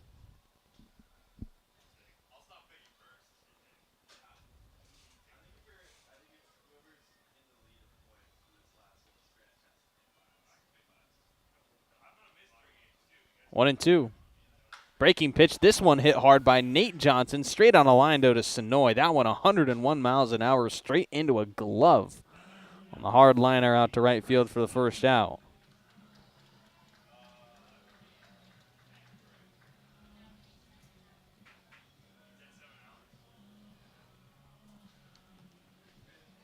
One out for Bryce Johnson. Been on first base each time he's been to the plate. This time he pops it up to shallow left center field. The shortstop being called off by the center fielder Gullard in to retire Bryce Johnson for a quick second out. Bo Schinkel will now step to the plate. Batting in a 1 of 3 night for him with an RBI and a run scored. And strikeout, a flyout, and a hit by pitch for Schinkel.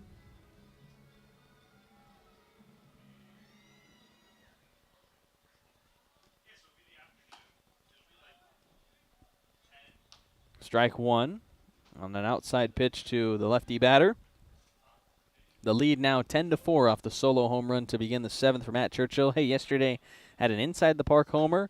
Today an actual one. Got over the fence for the long bomb. Mentioned earlier in the broadcast, not a windy day. Today's the home run day, and we saw one from Churchill out to left field.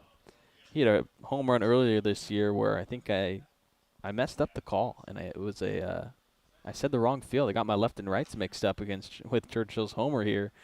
Saw the replay of it and just put my face in my palm, man. How can you get your left and rights mixed up? But that one well struck out to left field. Yeah, left field. And that homer for Churchill won't count towards the season-long homer total for him, but we'll remember it here in Bellingham. Count 1 and 2 on Bo Schinkel with 2 outs in the bottom of the 7th.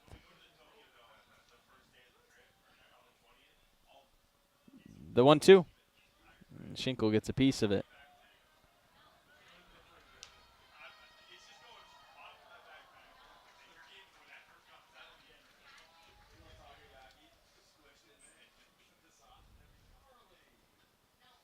Dylan Moss on deck if it gets to him here in the bottom of the 7th. 1-2. Schinkel popped up to the infield, and it likely won't. The shortstop Draper will put away the inning. Matt Churchill's solo home run, the lone run in the 7th, and it's 10-4 heading into our 8th inning in Bellingham.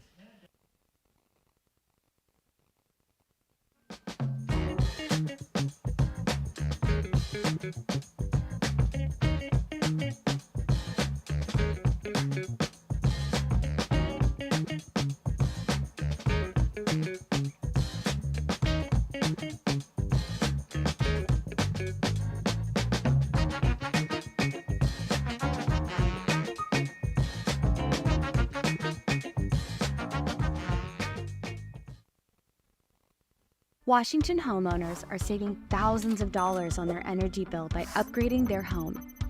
And the best part is, CNGC is giving back even more money when you switch to a more efficient alternative.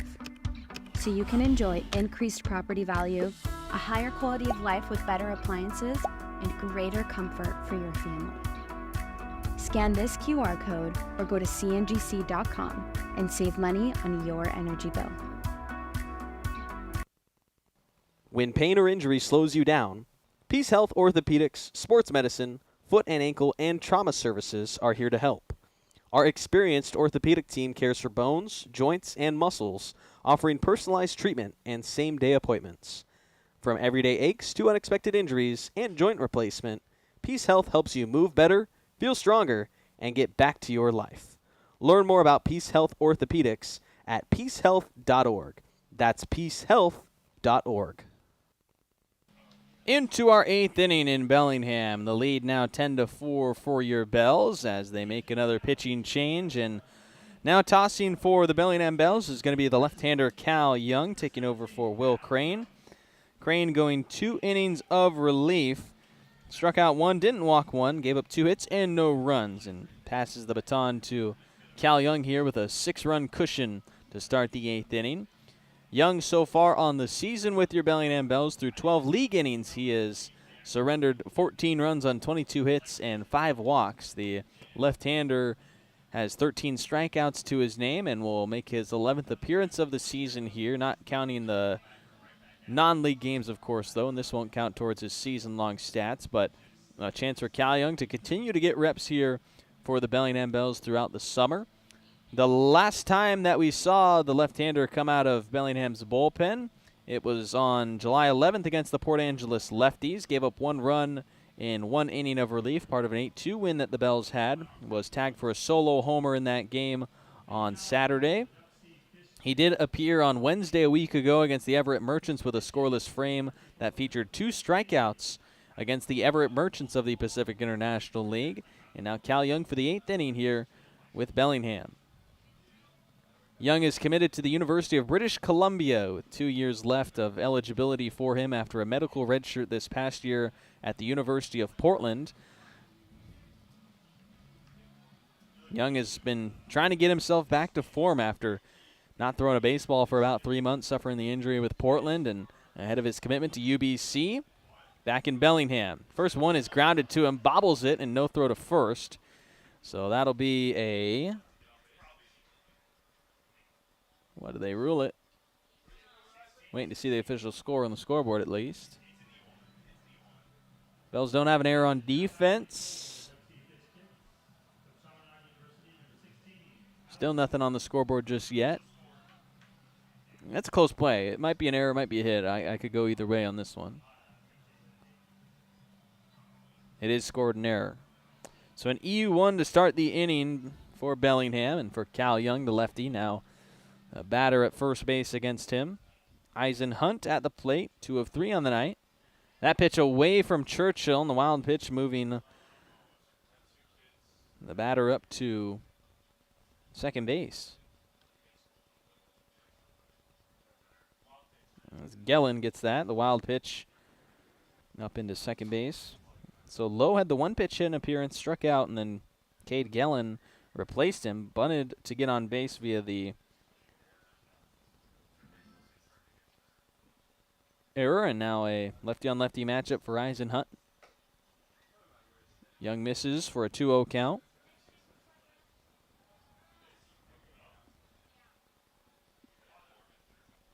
Eisen Hunt with that double back in the 4th. He scored a run.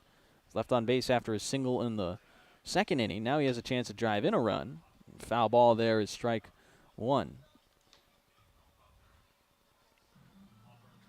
Cal Young only pitched twice for Portland this year before having his medical redshirt year. So he'll be a redshirt junior headed into his first year at University of British Columbia. That's going to be a great stop, I think. We've had some great pitchers come out of UBC, and Cal, who is a Canadian himself, will be up north playing with the Thunderbirds.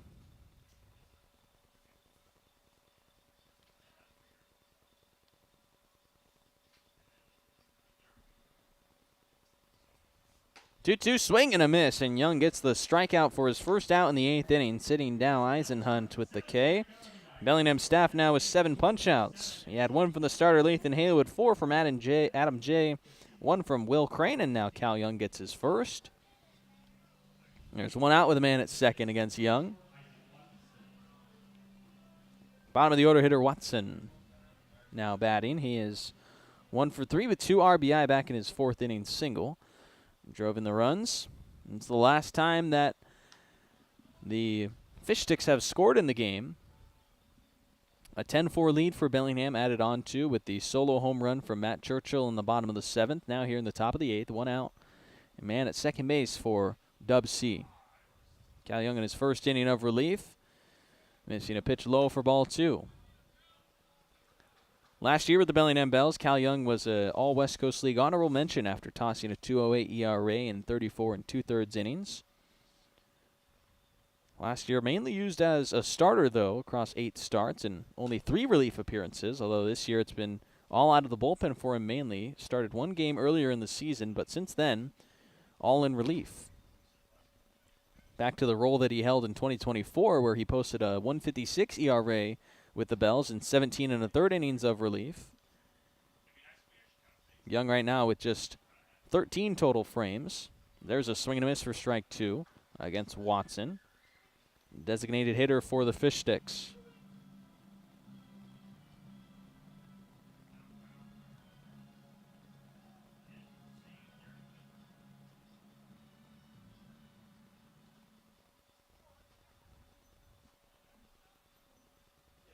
Two, check swing, and they say he doesn't go around.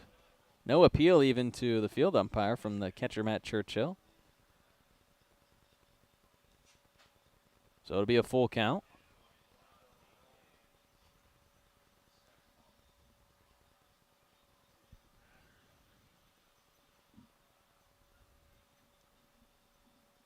Young set for a payoff pitch home with 1 out.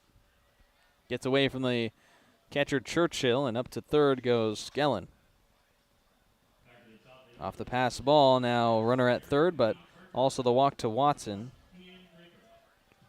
Puts runners on the corners for the Fish Sticks against Young. 3 double plays hit into by DubSea's offense. Draper, 2 of those against him. Double play here could end the inning scoreless for Cal Young and the Bells defense, holding on to a 6-run lead.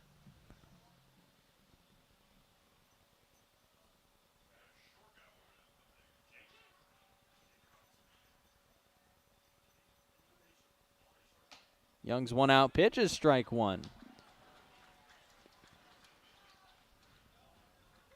Draper picked up a double in the 6th inning to have a 1-for-3 stat line right now with a walk, double, run scored, and a steal.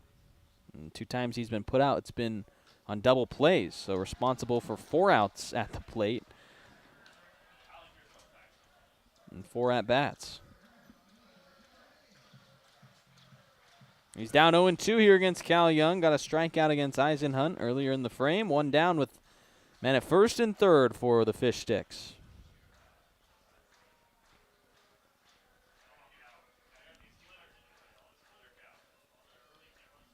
0-2 from Young in the dirt low, ball 1.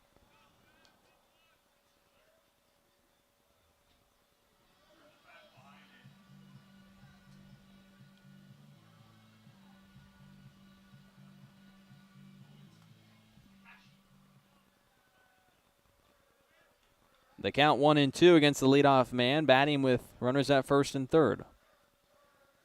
1-2 pitch is high and outside for ball 2. The 89-mile-an-hour fastball away from Cal Young. 2 balls and 2 strikes.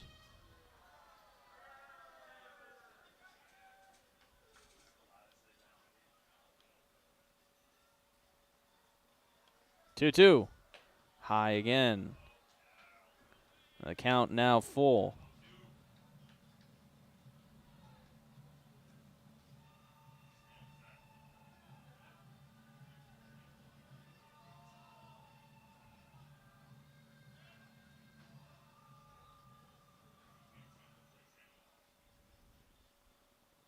Payoff pitch with the runner going. It misses low and inside, and that's back-to-back walks issued from the left-hander. Bases will be loaded. Out in Victoria, All-Star Game update for you. Jaden Jackson went 0 of 1 in his first at-bat of the game, as did Aspen Alexander. Jake Lyle drove in a run on a sacrifice fly, I believe. Sacrifice fly that scored Evan Dugdale, yeah. And right now it's a 4-3 lead for the South. Bottom of the 8th inning, though. North trying to rally. The home team, Victoria hosting it. North has been the home team the last 3 years, with the All-Star Game being here in Bellingham the last 2 seasons. Back to Young under his glove. Peschke, though, at short has it. Then his throw to first, so it actually works out for the Bells. It's another double play by the Fish Sticks on offense, and no runs will score on the 8th. It's 10-4 as we head into the bottom of the 8th.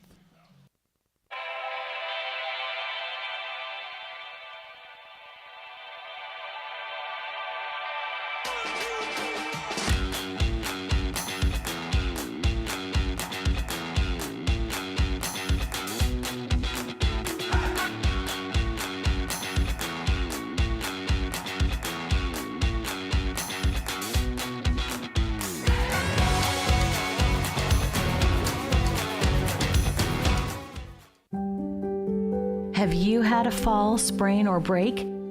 Skip the emergency room and go straight to the experts, Proliance Pacific Rim orthopedic surgeons. With walk-in, same-day orthopedic care, you won't have to wait for the treatment you need. And to better serve our community, we've extended our walk-in clinic hours, 1 to 8 p.m. Monday through Friday and 9 a.m. to 5 p.m. on Saturdays.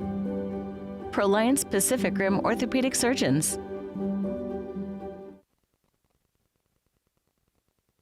Puget Sound Energy is thrilled to team up with the Bellingham Bells for Community Wednesdays this season. Every Wednesday home game at Joe Martin Field, PSC and the Bells will celebrate a featured Whatcom County nonprofit with a $2,000 donation. Come out to the ballpark to cheer on the Bells while supporting these amazing organizations that make our community stronger. Together, we're building a better Whatcom County. See you at the field. Go Bells. Bottom of the 8th frame against the Bellingham Bells and the DubSea Fish Sticks non-league contest. Jaden Palacios takes over for Hawthorne Moody after 2 innings of relief from him. He surrenders 1 run on the solo homer in the 7th inning from Matt Churchill. Overall, gave up just 2 hits and 1 walk and did not strike out a Bellingham Bell. So the 5th arm of the night for the Fish Sticks will be Palacios. Dylan Moss does the leading off.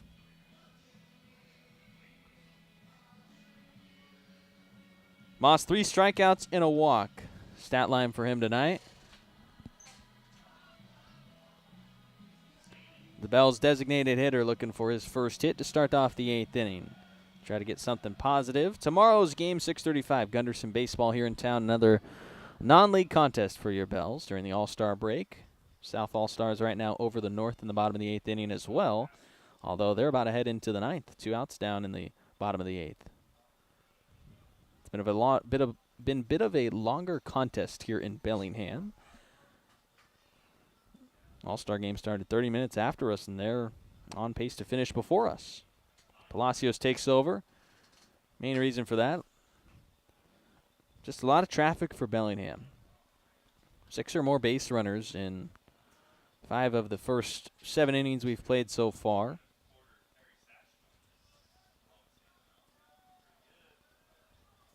One and one the count on Dylan Moss after his foul ball against Palacios. First inning of relief for the right-hander.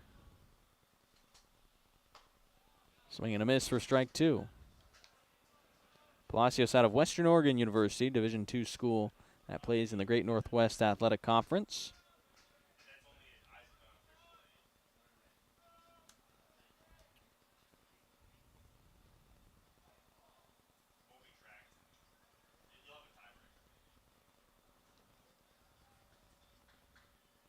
Aspen Alexander right now in the All-Star game batting in the bottom of the 8th. He's the go-ahead run with 2 outs, man at first. Moss in a 1-2 count here in Bellingham. Time called. Pitch clock violation. So 2-2 for Moss on that count. Oh, Alexander hit a fly ball that the South defender lost in the air. There's going to be runners at 2nd and 3rd for the North now. Moss swings through strike 3, and he's got the sombrero on with his 4th strikeout of the game. And first for Palacios. Tyler Peschke will bat next. Peschke 1 hit in his 4 trips to the plate. Was a Walla Walla Sweets defender during the All-Star game that lost that ball in center field. Now Alexander is at second base. I mean, has that scored a double? It's not an error. Yeah, it's a double for Aspen Alexander. So the North has a tying run in the bottom of the 8th at 3rd. Aspen Alexander, our Bellingham Bell, one of our Bellingham Bell's all-star representatives at 2nd, has the go-ahead run. Looks like it's the Kamloops Northpaw's Evan Dugdale batting with a chance to give the North the lead in the bottom of the 8th. That's a fun game. It's on Victoria Harbor Cats YouTube channel. If you want to switch over to that, you don't need to listen to my play-by-play on it. Go watch the actual broadcast. It's the one time I'll tell you to switch channels. We've got a blowout 10-4 lead for Bellingham here in the bottom of the 8th, up 6. Seen crazier comebacks. Bellingham came back against the Nanaimo, scoring 7 in the 9th. Peschke, a hard hit fly ball. Deep to center field for Gullard. Back to the warning track. And that one carrying to the deepest part of the ballpark. 102 miles an hour off of Peschke's bat with a 31-degree launch angle. I mean, if he directed that swing any other direction in the park, we're talking about a potential homer. That one as deep as it gets, though, and deep for a flyout.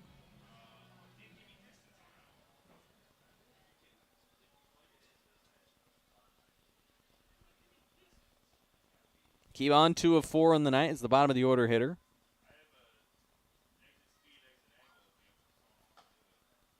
Outside pitch to Keebon is ball 1. North Division just got a walk to load the bases. Springfield Drifters have the pitcher out there that's throwing right now for the South Division. With the game in the hands of the North, 2 down and maybe a 2-out rally sparked by that double from Aspen Alexander. Not sure who's batting next, but I'd love to see a Bellingham Bell come to the plate. Chance to maybe get themselves an All-Star MVP nod if they can deliver something big. Breaking ball into Romanick Keebon is fouled away. 1-2 the count. With 2 outs here in Bellingham, bottom of the 8th inning, 10-4 the lead for your Bells. Riverhawks batter is up, Easton Andrews.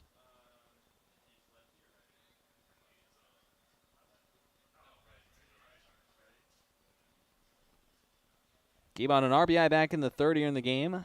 2 of 4 overall, facing the new arm Palacios, who's going for 1-2-3 frame right here.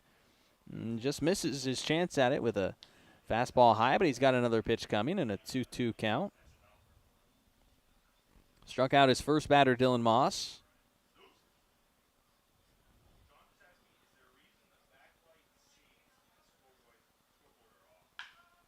Two-two, a comebacker. Palacios had to dive out of the way, and Keebon has his third hit.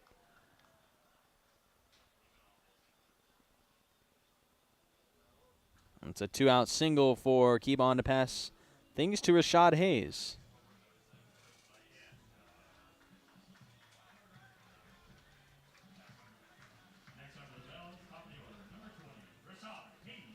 Rashad Hayes, a pair of hits in the game.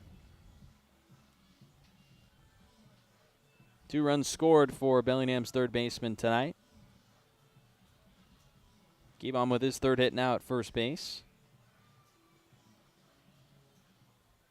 Oh, man, 3-1 count right now out in Victoria. A ball away from walking in the tying run. I'm tuned in. It's an exciting finish. I don't want to miss this. Keebon taking off on the first pitch to Rashad Hayes and takes away second base off a no throw. His first steal of the night.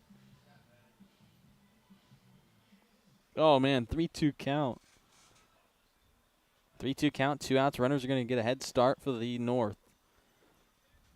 This will be a big chance here for the Riverhawks Andrews batter. Try and get himself the All-Star MVP if he can flip the scoreboard. Oh, he takes the walk. Tie game. Wow. It's 4-4 out in the All-Star game. They do not go to extras. I'm pretty sure it's a swing-off. It hasn't gone to extras yet. We had the walk-off in 2024. North won comfortably in 2025. Looks like there's going to be some drama once again in the All-Star game as Rashad Hayes hits the ground to the shortstop, Draper. That'll be the third out, and we'll go to the 9th inning. 10-4, the lead for Bellingham, looking to close out the win. Need a break from everything? Escape to a place where anything is possible and the fun never stops. At Silver Reef Casino Resort, you'll discover world-class dining, championship caliber golf, a full sports book and bar, over 1,000 top-rated slots and table games, and so much more. Come join the fun and see why we've been consistently rated one of the region's top destinations. Visit silverreefcasino.com to book your stay and discover all the exciting events and promotions we have in store for you. Silver Reef Casino Resort, located off I-5, exit 260. At Judd & Black, great value comes with expert assistance. We're your hometown appliance store where you can expect top-notch service and a wide selection of quality brands. When you walk into a Judd & Black showroom, you can expect to see a very friendly face that's ready to help and figure out what you need. Enjoy a shopping experience big box stores can't offer. Talk to an appliance expert at your hometown appliance store for over 85 years. Judd & Black. Choose cooperative. Choose community. Bank with local industrial credit union. proud Sunday savings sponsor of the Bellingham Bells. If you live, work, or attend school in Washington, you can join a credit union that puts people first. Local decisions, personalized service, and a real commitment to our community. Learn more at industrialcu.com. Federally insured by the NCUA.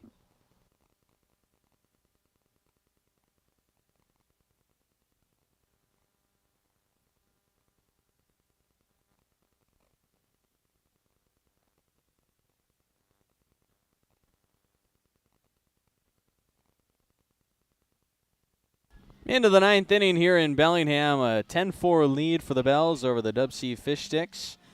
Up by 6, and Gavin Hashey tries to finish off the game's final 3. Hashey will take over for Cal Young after an inning of relief. Out in the All-Star game, Jake Lyle had the bases loaded, 2 outs with Aspen Alexander. Another Bell at third, a chance to give the North a lead, but put out on a soft liner to the second baseman. So that game's headed to the ninth inning in a 4-4 tie. This ninth inning here, starting with a Sonoy grounder. An assisted put out at first base for Nate Johnson as Hashey takes over for the ninth inning. Cal Young, 1 inning pitch, a strikeout, 2 walks, no hits, and no runs given up.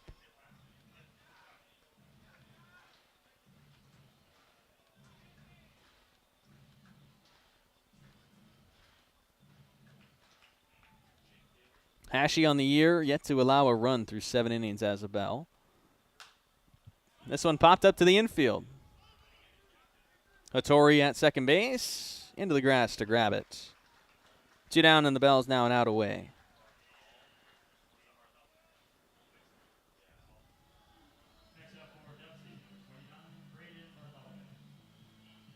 Bartholomew now is up, 2 hits for him in the game, and the final chance for the DubSea Fish Sticks here in the ninth.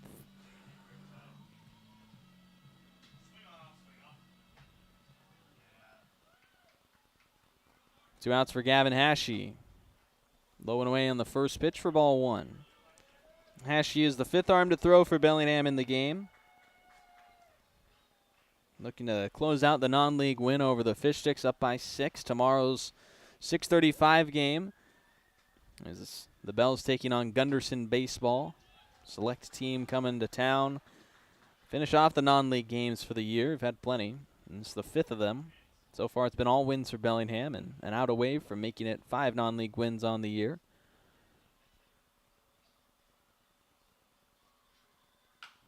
1-1 foul ball from Bartholomew.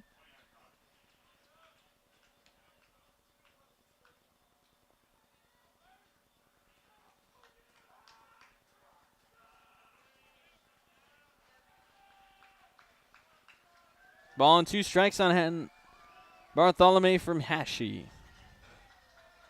The 1-2 flown to center field. Schenkel in to snag it. That'll finish off the game. 1-2-3, ninth inning pitched by Hashey to close it down. Nothing allowed for him. And Bellingham wins it 10-4 over the DubSea Fish Sticks here on a Wednesday night. The only West Coast League action aside from the All-Star game, and the Bells delivered a win in it. A 10-4 victory, offensive outburst of 14 hits to take the win. Bells had the 6-run third inning, which really flipped the scoreboard. And then the Bells just continue to pepper on through to get the win. Bells take the victory tonight. We'll be back with post-game stats from the win over the DubSea Fish Sticks when we return. What's up, Bells fans? Dr. Amar here from Everstrong Therapy, the sports and performance physical therapists and rehab professionals right here in Bellingham. We are so proud to continue being the official training and rehab partner of the Bellingham Bells, making sure our boys are safe and moving their best throughout the season. So remember, when you're ready to rehab like a professional athlete, come see us at Everstrong, and we'll see you soon. Thanks so much, stay Everstrong, and go Bells.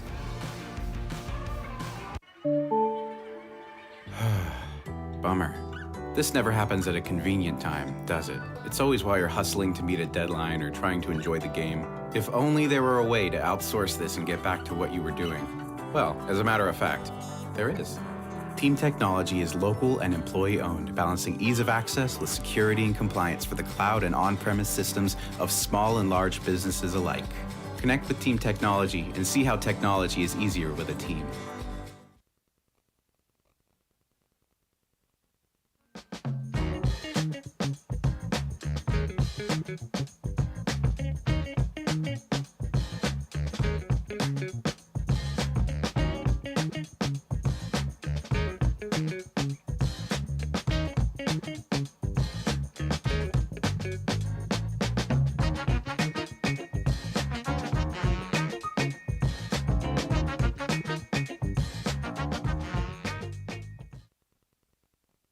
Washington homeowners are saving thousands of dollars on their energy bill by upgrading their home.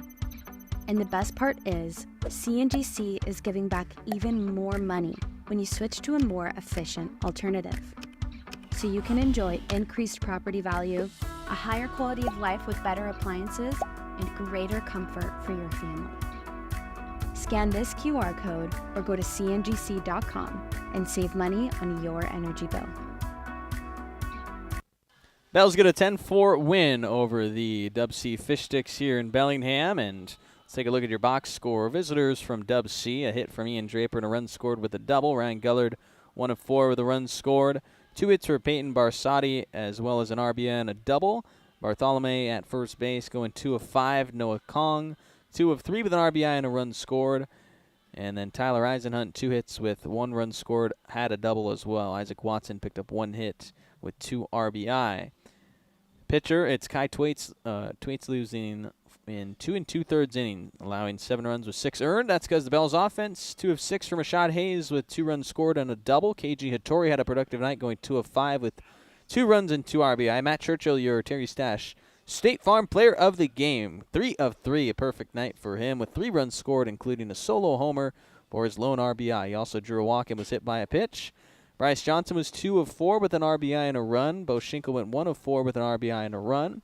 Tyler Peschke 1 of 5 with 2 RBI and a run scored. Dominic Keebon picked up 3 hits and drove in 1.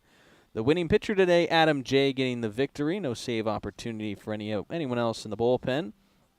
And I encourage you to go watch the end of the All-Star game. 4-4 right now in the top of the 9th inning with the South batting. Jaden Jackson just recorded a putout in center field for the first out in the 9th inning, so that's where I'm going to go. I encourage you guys to go watch that as well. Zen Hill here clocking out for the night. We'll see you tomorrow, 6:35, Gunderson Baseball in town, taking on your Bells.